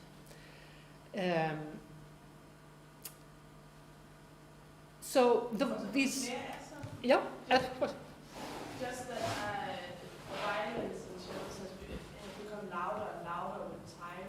So they would have put sordinas on at that point, that's modern, but the violin wouldn't have been that loud.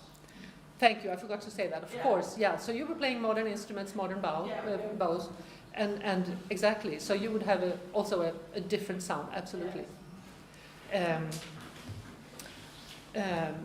But the voices of these ad libitum accompanied sonatas are then, the string voices, are not as independent, so it's not like you have a totally 3 independent voices, but it's really, this genre is really about making music together and creating the sound together, blending and sort of doing something more together than actually having a counterpoint between each other. And I think that's that way of music making is a beautiful picture of the spirit here in Christiansfeld, with a brothership and sistership, how to make music, that it's maybe this type of sonatas is more for the enjoyment of the players than for the audience, although that function is fine as well. Yes, and now I'll turn to talk a little bit about the battle music. Philipp Jakob Riot's Die Schlacht bei Leipzig. So this piece has lots of text, as you could hear yesterday, text before the sections and also text during, while the music is going on, so to speak. So it's clearly program music, which has an old tradition. There are vocal battalias already in 1529, for example. And there's a keyboard battalia by William Byrd in 1591 from the Lady Neville's book, where he has lots of sections, and here the soldiers are marching, and marching on the horsemen and the trumpets and so on, and the burying of the dead, not to forget. Also the sad part of a war, if not everything is sad about a war. Another later example, Kuhnau, who's died 300 years ago this year. He wrote 6 biblical sonatas, as many of you know, where there are also text before the movements and also sometimes within the movements. Vanhal also wrote battle pieces, 4 of them, and one of them is called Die große Seeschlacht by Abukir from 1798, dedicated to Lord Nelson. It looks quite similar to the Riot piece, with text during and before sections. And a famous example of a battle piece almost the same time as Beethoven's Wellington's Victory, of course, which was first a commission from Meltzel, who had this mechanical automatic organ which could produce gunfire sounds and cannon sounds.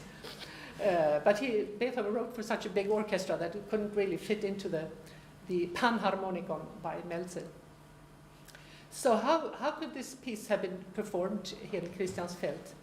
Well, as we heard yesterday from Christina, that the available instruments were organ, clavichord, and harpsichord, at least by 1798. So this is a little later, 17 years later.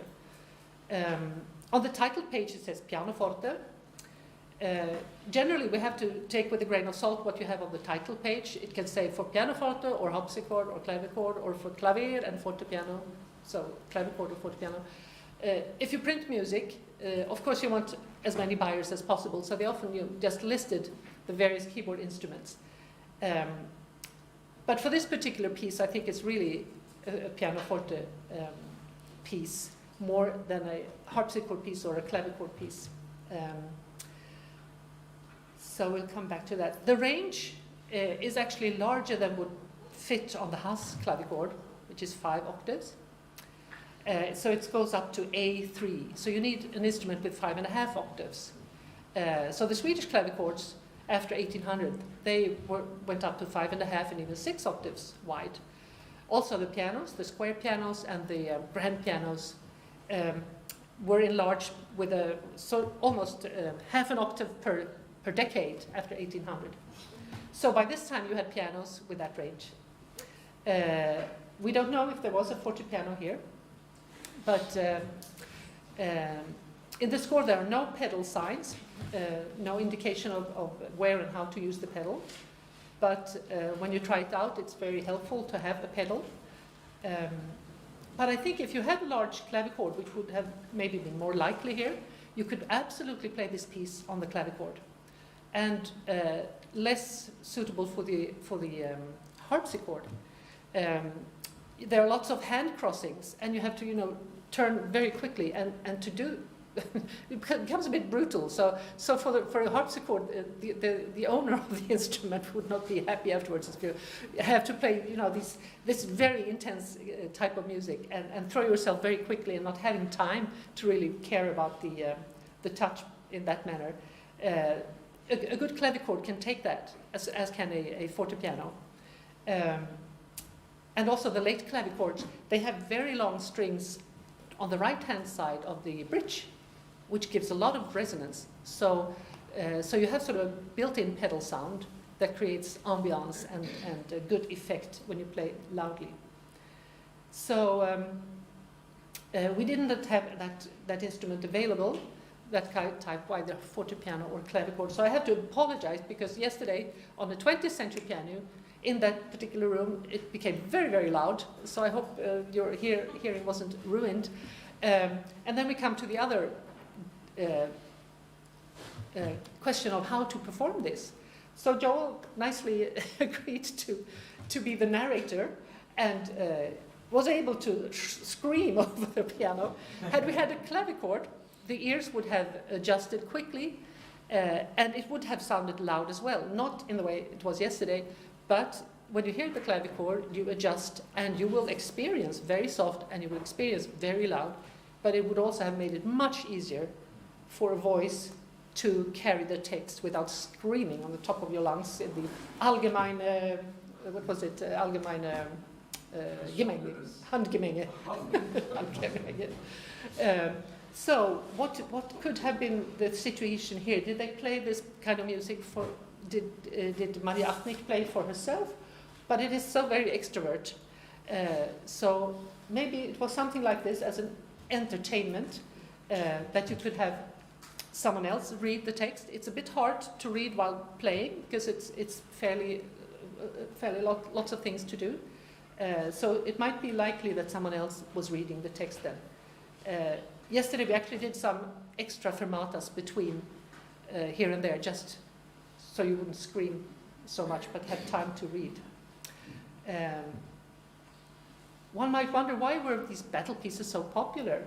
It's not a repertoire that's played today. I've never played a piece like that before, so thanks for asking, because this was a new experience. Could it have been that they saw it as a nice illustration of the fight between good and evil, or was it the Lutherans against the Catholics, and women sitting here, and the battlefield is a very, very male area. We've been talking about gender here today. I don't know. One can only speculate, but for sure it's a very, very much sort of a emotional and illustrative music, and I don't know about you, but I go on every now and then and to see in real time what happens in the war going on in Europe right now. They didn't have these opportunities way back, but of course enactment of this kind is also a way of experience important events that have taken place. So we can just speculate. I don't know. Maybe you will find something in the Lebensgeschichte here or so, how this was used. But it was an interesting experiment of playing it. I hope next time that I will be able to perform it on a large clavichord or a fortepiano to have decibels more suited for our eardrums, and not for the player as well as for the audience. So, yeah, thank you.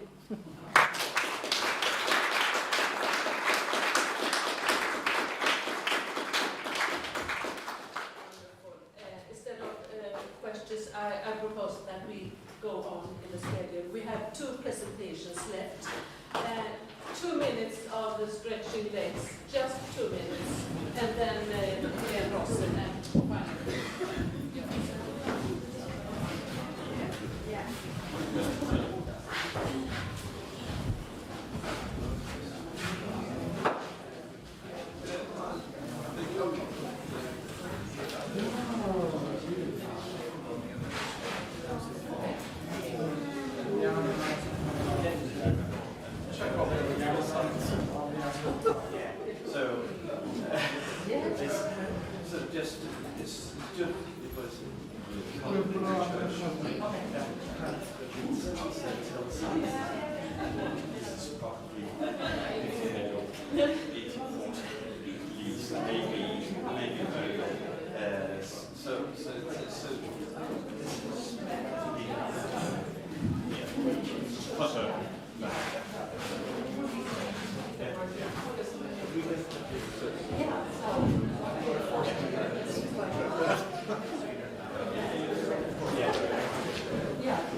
så det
So first, of course, Christina, I want to thank you for inviting me to this wonderful arrangement in this beautiful place. Thank you so much. And I also want to tell you that, like some of our first speakers, singing and musicking in the Moravian church is not really my field. So I'm not going to talk about chamber music performed by educated young women or women. Instead, I will be talking about oral tradition and ordinary people to whom hymn singing possibly was something of the most important in life. Yes, so please. Here you see my baby, my dissertation about traditional Danish hymn singing, which will be the starting point of this paper. So before I zoom in on female musical, I will introduce the Danish folk tradition and my study hereof. Folk hymn traditions are found all over the Protestant world, but unlike in other Nordic countries, there has been only very little artistic and scholarly attention on this vocal and religious tradition in Denmark. This might be due to the historical context, where in other countries the preservation and transmission of archaic musical ideals is mostly being explained with geographical isolation. In Denmark, we see instead the folk hymn traditions rooted in confessional isolation. When a wave of revivalism arose in the early 19th century, two specific hymnals became canon in this devotional culture. One is Kingo's hymnal, and the other is the so-called Warson's hymnal. While Kingo's hymnal had been the authorized Danish hymnal between 1699 and 1798, and was strongly influenced by Lutheran Orthodox thinking, the Warson hymnal was a private collection or a private edition of the works of the pietist Hans Adolf Warson from 1830. That is, Warson's texts, of course, are from the middle of the 18th century, but this specific edition came 1830. Most movements or congregations used both hymnals, but the vocal traditions that were so intimately connected to the specific books had quite different vocal and musical features. Please. In my work, I have studied some recordings of remnants of both Kingo and Warzone singing from the 20th century.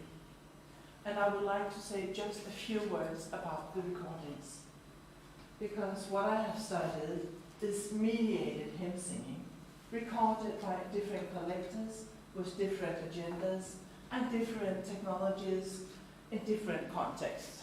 As you see, the earliest recordings, Hakon Brunner Nielsen is the one standing,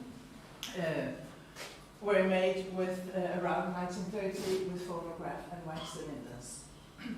Then the latest one by Sigvald Tveit, the Norwegian composer and music theorist, were made as late as 1995. And then in the middle we have a bulk of tape recordings from the 50s and 60s. Niels Schøring, professor in Copenhagen, Torkel Knudsen, ethnomusicologist, and Carl Clausen from Aarhus. In sum, I have listened to and studied approximately 20 hours of recorded traditional Danish hymn singing. So, who were the hymn singers? What was their religious, confessional, and historical context? And furthermore, today's special question, what were their relations to the Moravian Church? I will now present my 4 cases of Danish traditional hymn singing. Number 1 is down here, south of Funen, the island Lyø. Here the Kingo tradition was transmitted due to cultural isolation. The revivalism of the 19th century never reached the island, and the use of Kingo's hymnal and the old way of hymn singing must be regarded as part of the traditionalist way of living, also in musical and religious matters. In the beginning of the 20th century, the Kingo tradition of Lyø died out along with modern life.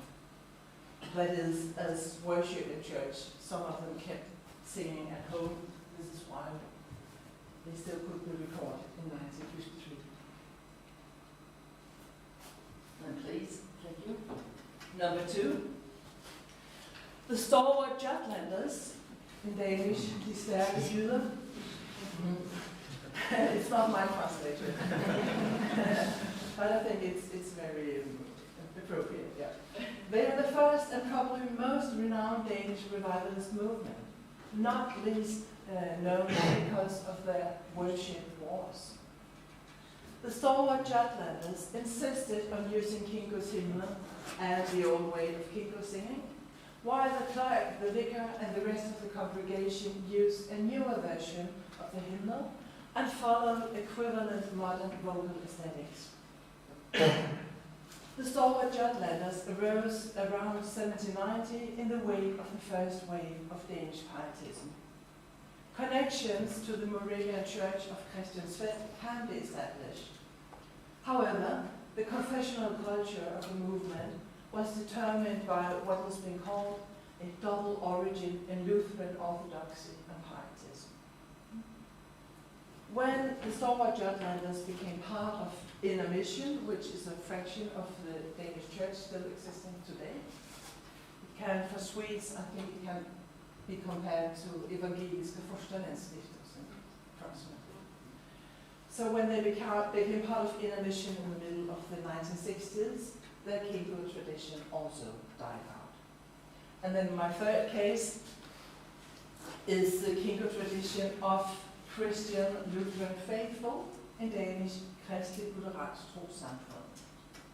This denomination still exists with approximately 100 people, and it still uses Kingo's hymnal from 1699 a few times a year. The community arose when the freedom of religion, provided by the Constitution of 1849, led to vivid theological discussions among lay people. Because of controversies, especially in questions regarding the sacraments, in 1863, the community was excluded from the Evangelical Lutheran Church, which is the official name of the Danish church, Folkekirken.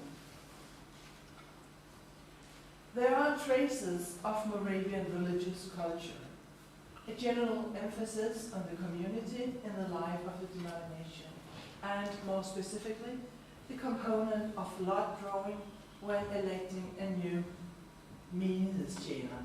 I'm not really sure about the English translation of that word, but they insist on not using the word priest. Instead, literally, it would be servant of the congregation, forsamlingstjener. So, the last and four case.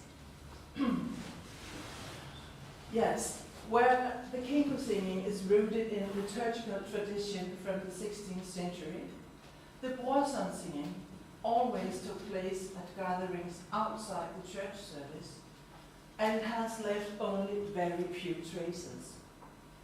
However, the number of editions of the hymnal plus a few sources show that this hymnal was a vital tool in the dissemination of revivalist ideas.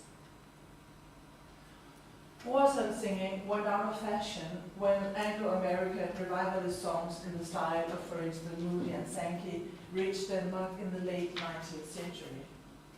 In Harboøre, however, here at the northwest coast, the people of Inner Mission maintained the Brorson tradition alongside the new revivalist repertoire. I'm not too sure about the connection to the Moravian Church, but Inner Mission worked successfully along the west coast, and some kind of exchange with the Moravian outpost, I think we could call it, in Skjern, is not unthinkable. Maybe some of you know more about that, and I would be happy to discuss it. And of course, there is a connection in the poetry of Hans Adolf Brorson, which I unfortunately also know very little about, so please comment on me. In the span between the different media, the hymnals and the sound recordings, I have tried to outline a phenomenology of hymn singing. So with a quote from Christopher Small, who Christina also mentioned yesterday, I ask, what's really going on here? In order to try to understand what is really going on in hymn singing, I have set a framework of 5 theoretical facets. Hymn singing as practice, Christopher Small. Hymn singing as agency, drawing on theories like Tia Denora. Hymn singing as social participation, where I use the works of Thomas Torino. Hymn singing as collective memory, this is mostly French work, Pierre Nora. And then, of course, hymn singing as the experience of the sacred. And here I draw a theory from Messier Eliade. The notion of hymn singing as a social and religious practice is also reflected on the level of sound. Though folk hymn traditions do not, like for example the Moravian tradition, follow certain aesthetic norms or even programs, the sound recordings show that the different religious groups have developed their own styles.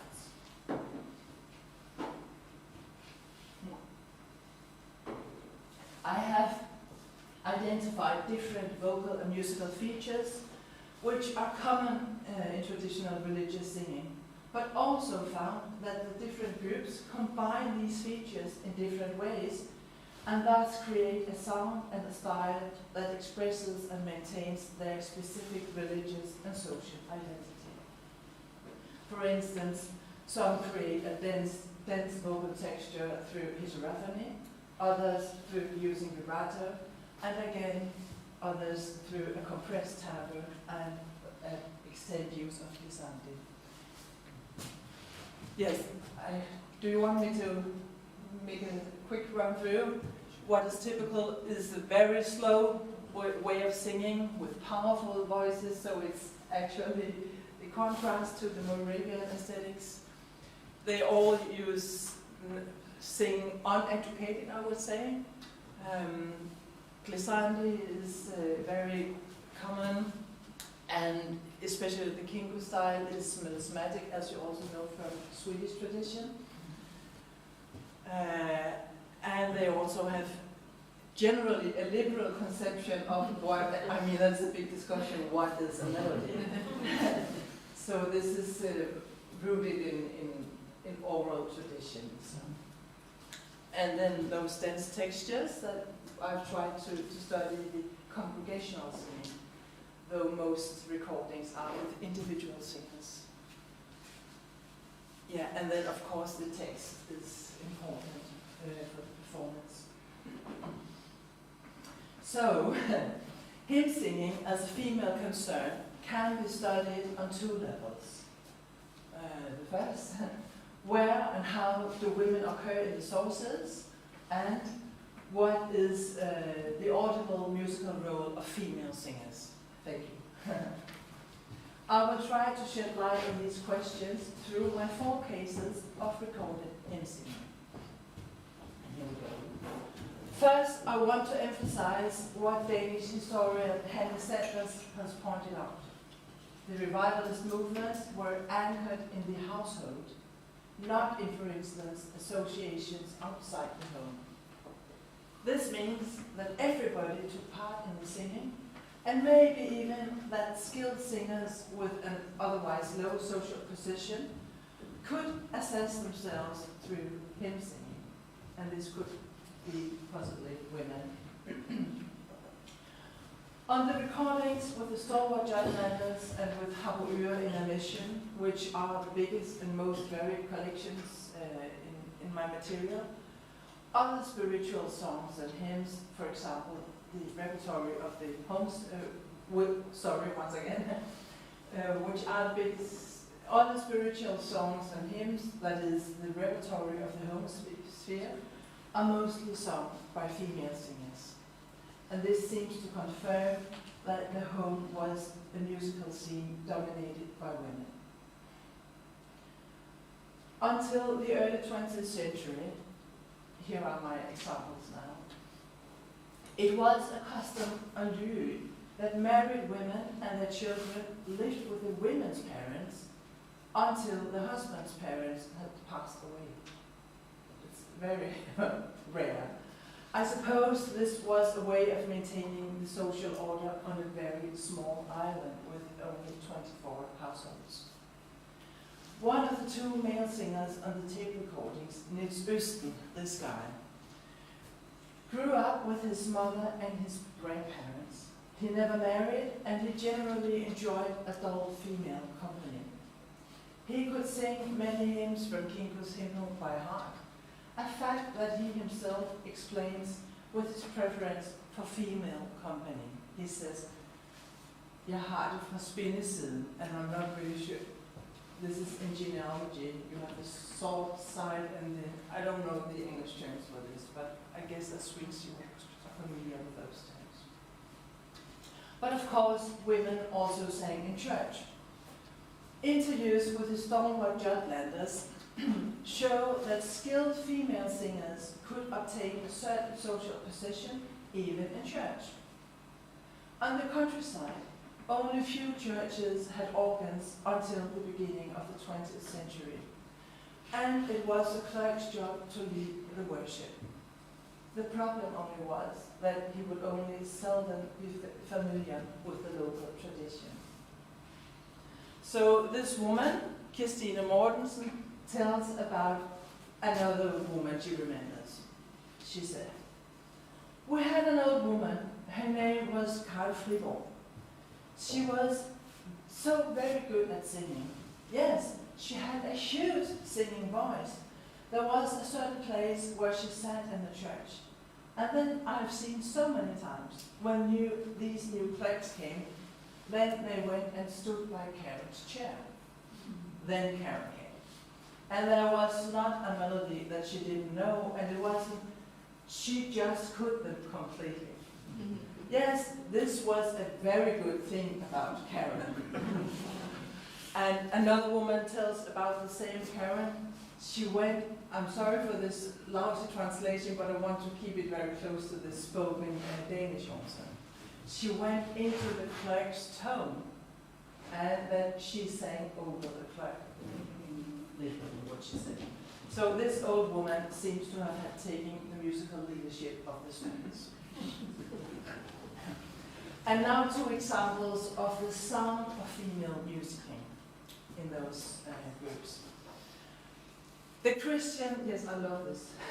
Really love this picture, where you see they don't hold hands, but it's almost as if they do, since everybody has the same hymnal. And there's nothing else in the church. Yeah. The Christian Lutheran Faithful is a denomination which has really gone under the radar of research. So I feel very privileged to have had access to these recordings.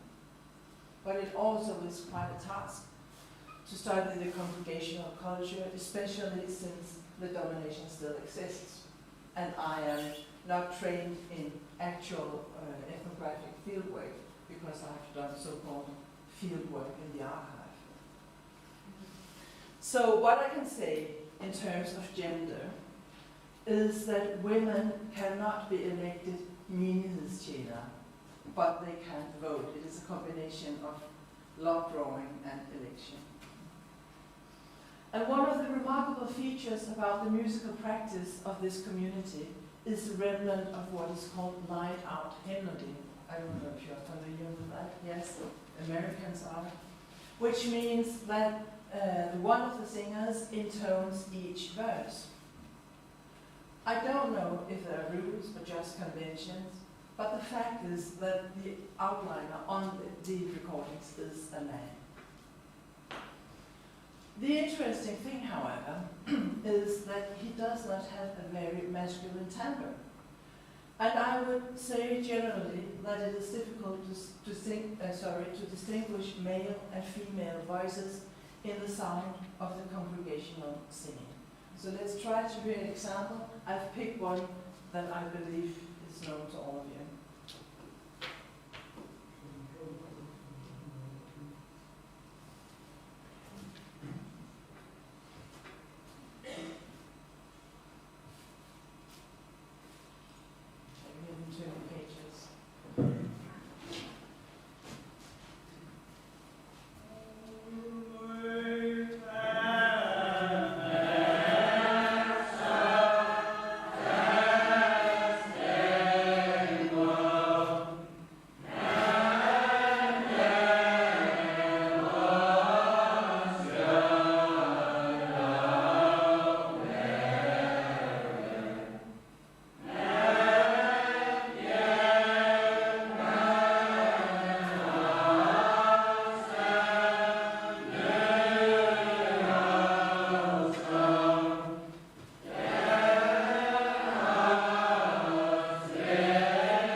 Reminds me of the Gudsager, the Moravian churchyard, where everybody is equal in front of God.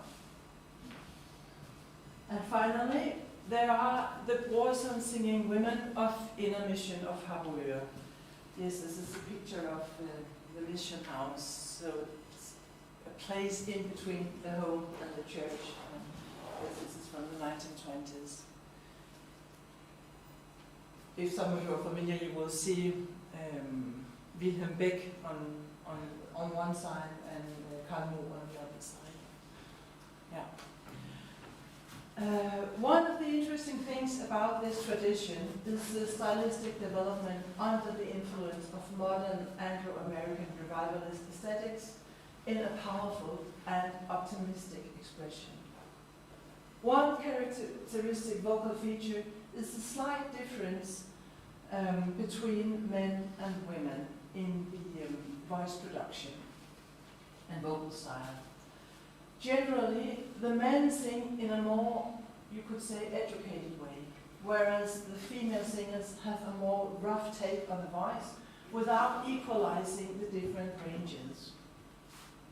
Nevertheless, the women have developed a certain technique to sound with a full voice even in the higher range. In the community singing with men and women together, this simultaneous sound of these two gendered vocal techniques lead to a dense vocal timbre. So please, we will hear just one example of a female singer. We need a little patience. This is what it's like to work with sound recordings. This is Christina, and she sings the Harboøre tradition version of this war Det song. er dog den 6. juli 1966. Lige her i Humlum, Langhoff, Clausen og Tums, og vi besøgte en hjem fra Katrine Hauer, og nu vil vi prøve at fortsætte med sange fra vores sangbog, og vi begynder med nummer 285.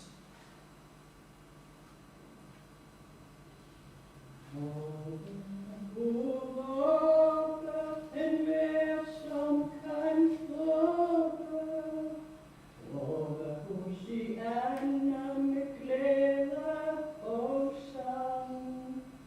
Råbe så længe som hjertet kan håbe, råbe halleluja, tusind gange. Råbe hos de andre, min Jesus til ære. Råbe du dejlige Sion Gud. Råbe min Jesus din Gud med jeg være. Råbe konge, den stadigste Gud. She's so wonderful.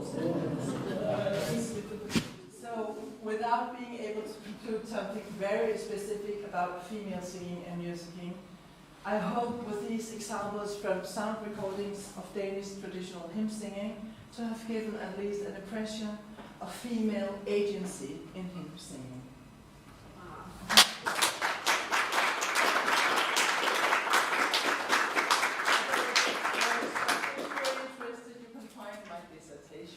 Yes, you internet. You just Google the title. There are so many entries and questions and things for reflections, but we have to. Oh no problem. But I think we have to move on in order not to miss the lunch. So just a very quick glass of water, and then Jürgen. 2 minutes.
beautiful pictures there. We have to figure out how to put an X-ray or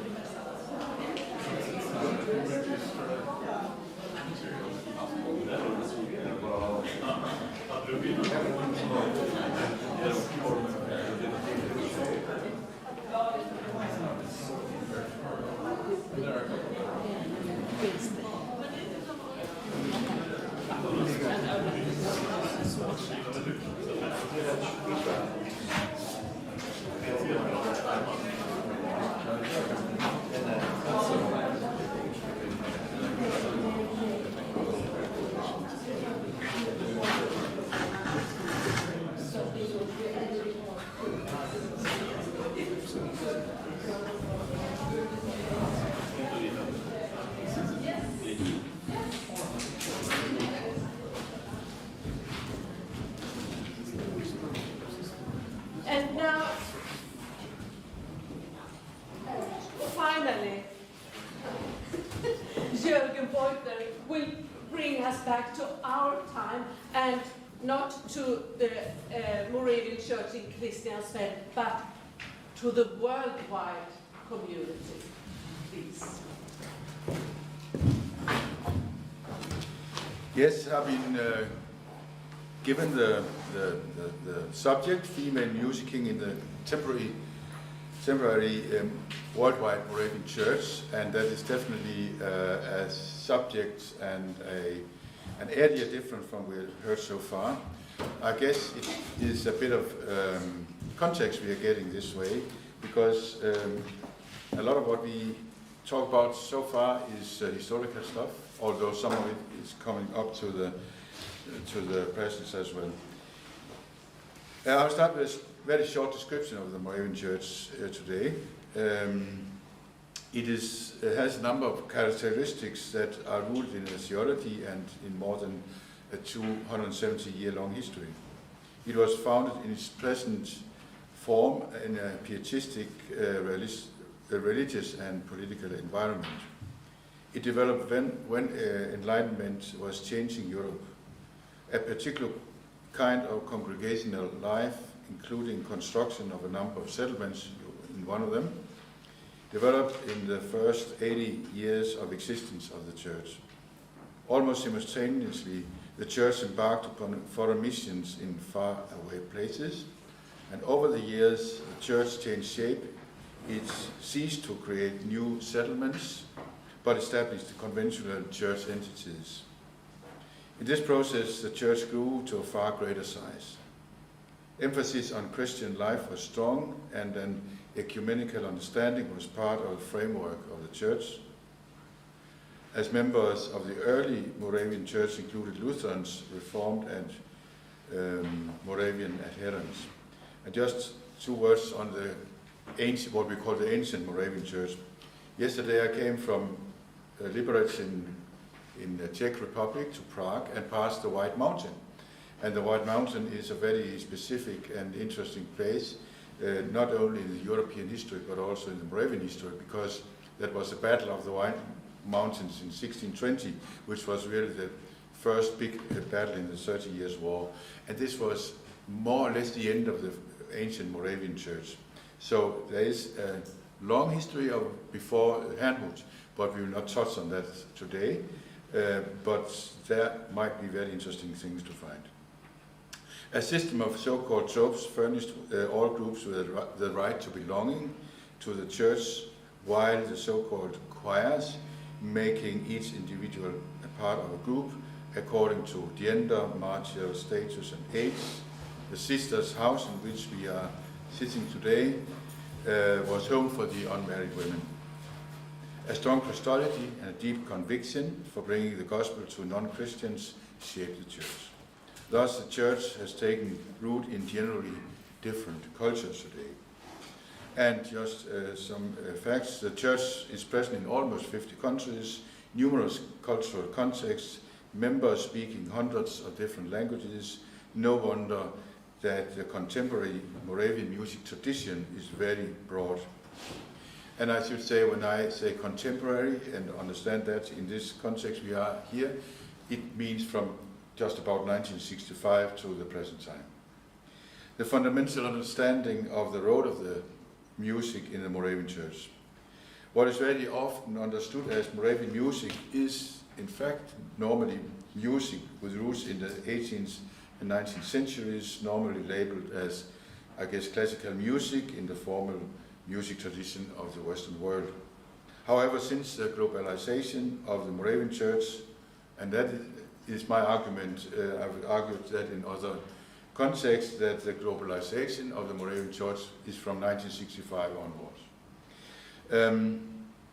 Other types of music have been embraced by the Moravians in different parts of the world. Nonetheless, when the Moravian liturgical tradition around the world is used in church services, the singing during the liturgies applies normally to the classical Western hymnal tradition. Worship lies at the heart of our existence as a community of faith, combining praise and prayer, singing and preaching, hearing the words from the Holy Scriptures, and affirming our faith, confessing one's sins and receiving the assurance of pardon, sharing our joys and concerns, and partaking in the gift of bread and wine, contributing to the mission of Christ, and being sent out into the world under God's blessing. Worship unites people to God with one another. Worship provides a bond of connection within the worldwide Moravian Church and with Christian believers everywhere. Yet worship is always particular to language, culture, and the people of a specific place. I can say my PhD dissertation thesis was on ecclesiology and culture, and that is really that area where we're looking at how church is part of the culture, but it is also different to the culture. That's another discussion. But for this reason, the expressions of the Moravian worship vary greatly between and within the provinces of the Unitas Fratum. Singing and music is always part of the worship. According to the Church Order of the Unitas Fratum, it's a church book which is kind of the direction for all Moravians around the world. The Moravian Church, quote, the Moravian Church has inherited from the past a rich tradition of congregation worship, hymn singing, liturgies, rites of the church, and observance of the church year.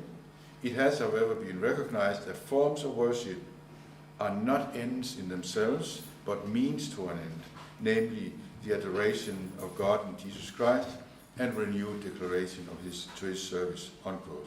That's Goof number 667. And further, quote, it has further been a principle of the Moravian Church that in all worship the congregation should have an active part. Liturgical practice in the Moravian Church has therefore not remained a fixed or rigid thing, but has been subject to change so as to serve best the needs of the church, unquote. Goof 668. Moravians can play Moravian music anywhere. It was the case in the 18th century. The congregations in the settlements are still places of music and art. The Moravian music tradition is rich, and it is still true that in Moravian life there is no distinction between sacred and secular, no distinction between which part of life is musical and poetic and which is not. It means that the trombone choir, brass band, blæserkor in Danish, will play in both the church services on private occasions of the members and on other occasions. The worship of the Moravian Church was developed in Handwood and in other settlements in the early years, starting in the 1720s, and came to new settlements soon after their foundation. Song and music were important ingredients, joy and happiness were in focus, and music was a necessity of life.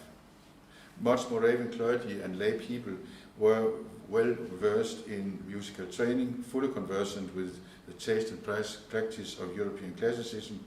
Each person should use his or her gifts to the benefit of the entire community. People in the church put little emphasis on music as a distinct profession. Many of the composers were also working in other professions. The role of the women in the contemporary Moravian Church. Since the beginning of the existence of the renewed Moravian Church in Handwriting in 1727, the women have had a strong role in comparison to many other churches and other civil society entities at the time. I'm quite often being asked when we in Danish call it Brødremenigheden, in German Brüdergemeinde, so how about the sisters? And I usually say, well, it came as Untitled Chapter, the Fellowship of Brethren, but that includes the sisters also, and the role of the women has always been strong. From the beginning, the women were part of the leadership in Handwriting. Take that in. From the beginning, the women were part of the leadership in Handwriting. Women and men traveled to new places and founded Moravian church settlements predominantly from 1720 to say 1820.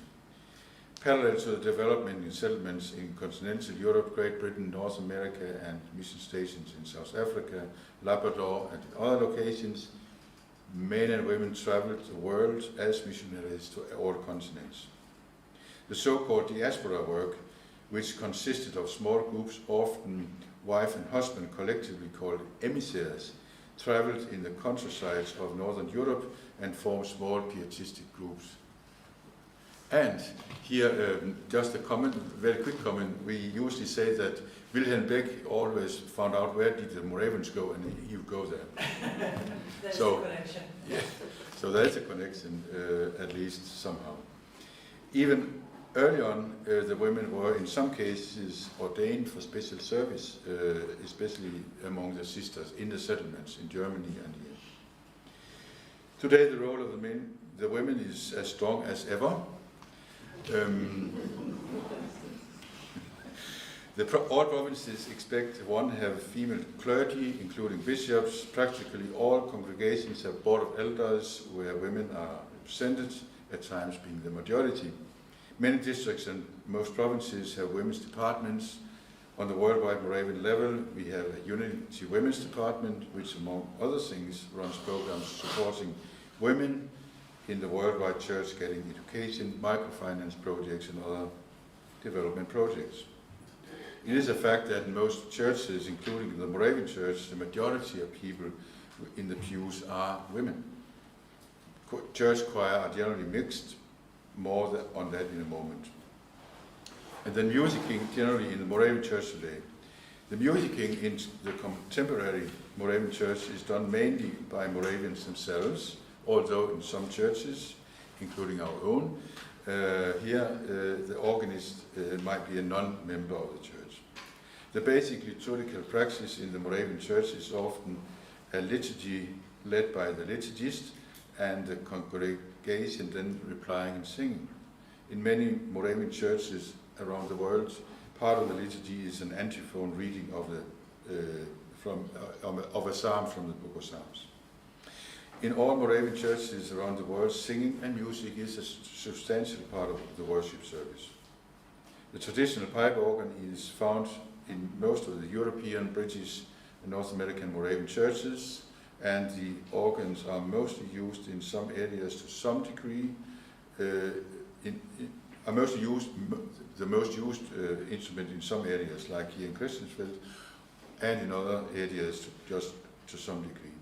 In some of the older South African churches, pipe organs are found but not used, and 3 of them have been built by Marcus and Son in Åbro and exported to South Africa.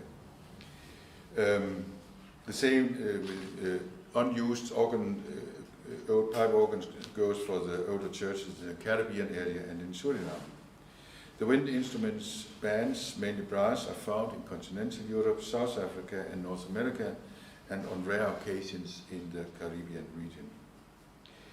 In the African region, the Caribbean and the Latin American region, electrified rhythmic music, including percussion, is the norm. These modern instruments are also found in other parts of the Unity, but not as frequently. So now we will go to female musicking in the regions, and we have 4 regions, and we cannot go through all the provinces, but give some examples. In the African region, South Africa as the first. The advent of the Moravian Church in South Africa goes all the way back to 1741, It had a setback for some years and was permanently established in 1792 in the Western Cape and in the Eastern region in 1828. This has meant that the pipe organs and the brass music is predominantly found in the western part of the province, while the Eastern Cape has rhythmic music and church choirs. The church choirs are normally mixed men and women. Women musicking in South African churches is not seen very often, except, of course, for singing. We go to Tanzania.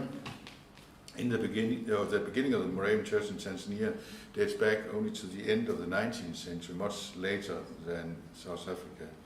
There were actually two beginnings, namely the German missionaries arriving in Rumbe, Southern Highland in 1891, and the British coming to Tabora in western Tanzania in 1897.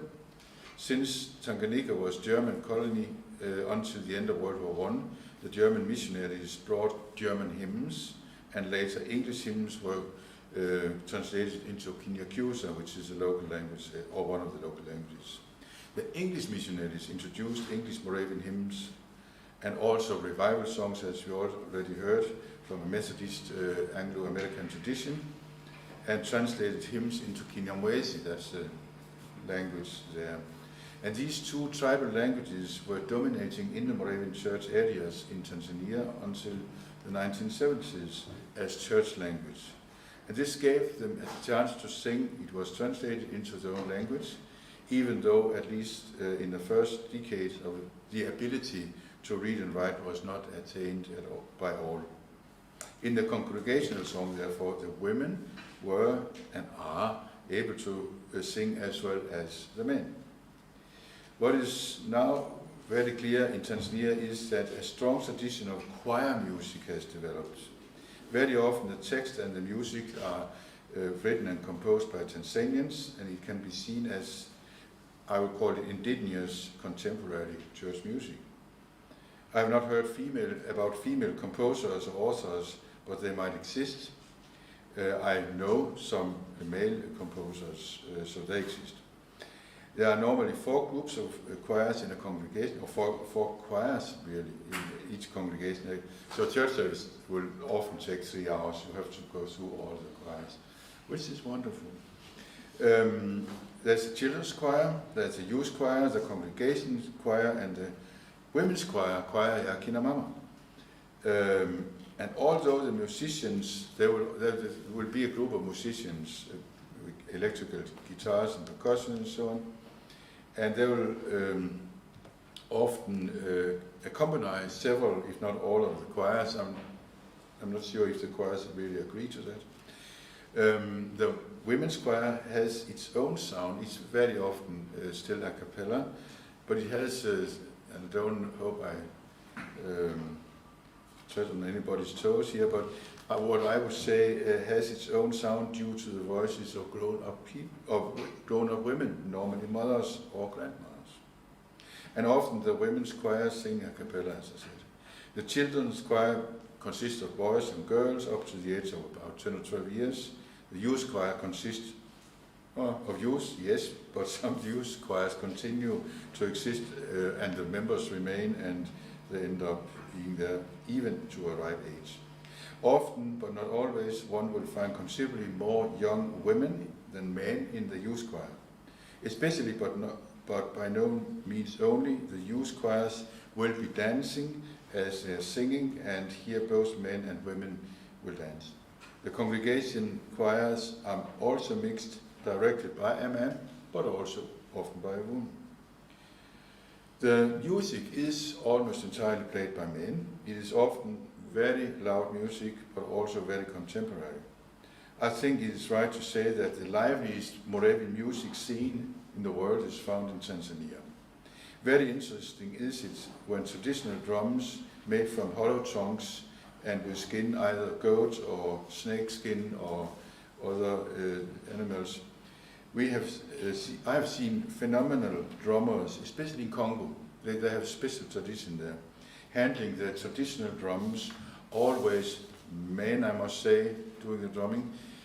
However, these beautiful indigenous music instruments are losing to the electric guitars, and that is sad, in my opinion. A common hymn book in Swahili was published in the 1980s called Nyimbo za Kikristo, Christian Hymns. A new edition of the book was published in 2009.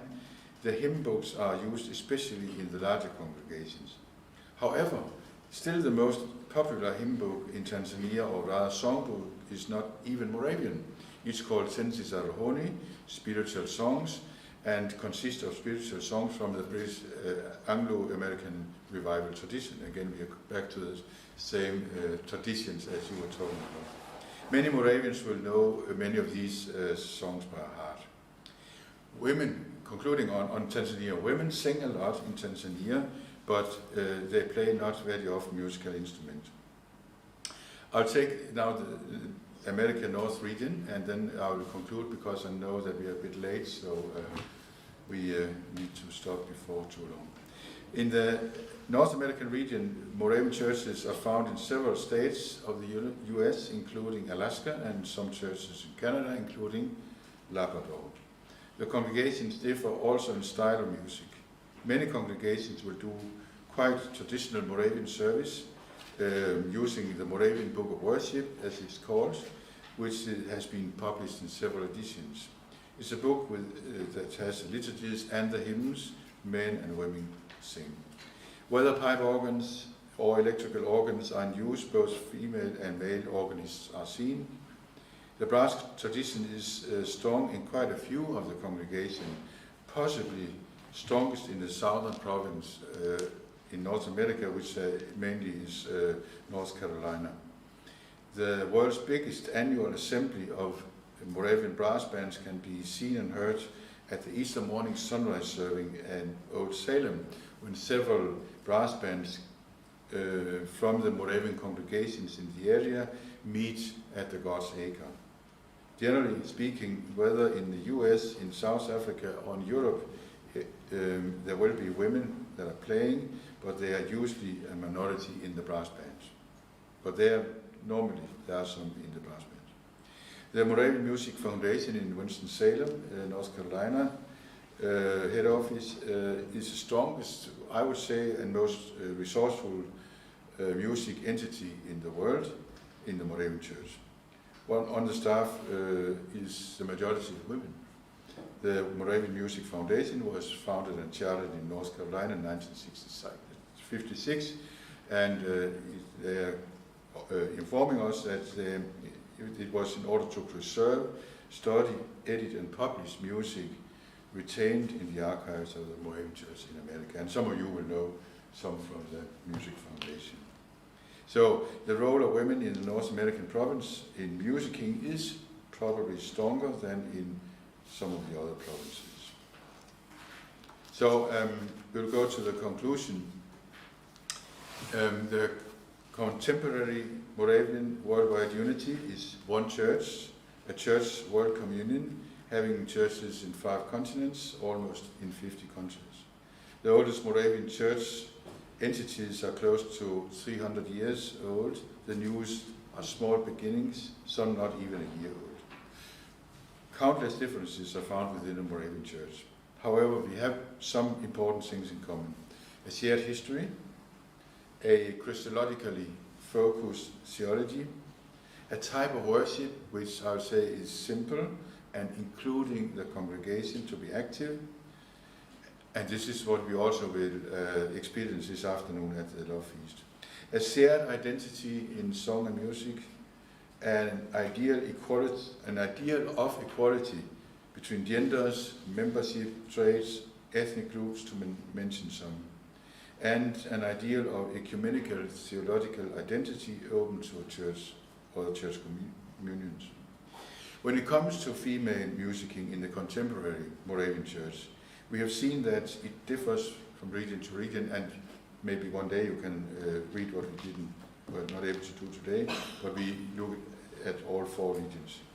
We have not seen any particular distinct gender-based musicking tradition, although we have seen that in some parts of the world, mainly the men are musicking.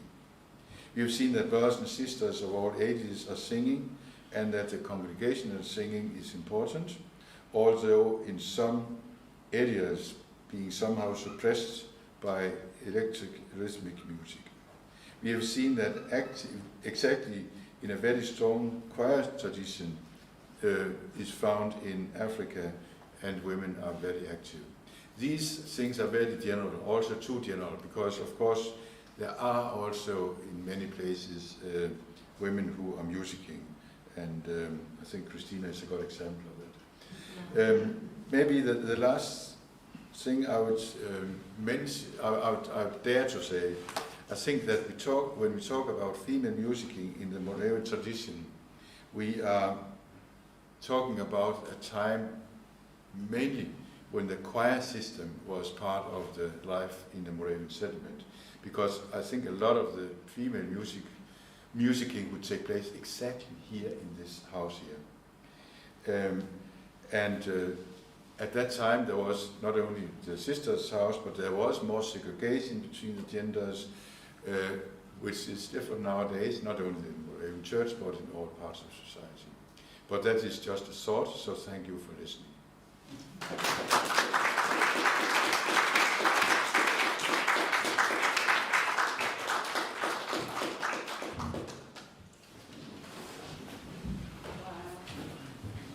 Thank you all for the wonderful presentations and contributions. Another time with another planning we could have had more of discussion, but yeah, maybe next time. But thank you so much for what you prepared and contributed with, giving really great perspectives to what was going on in this house years ago.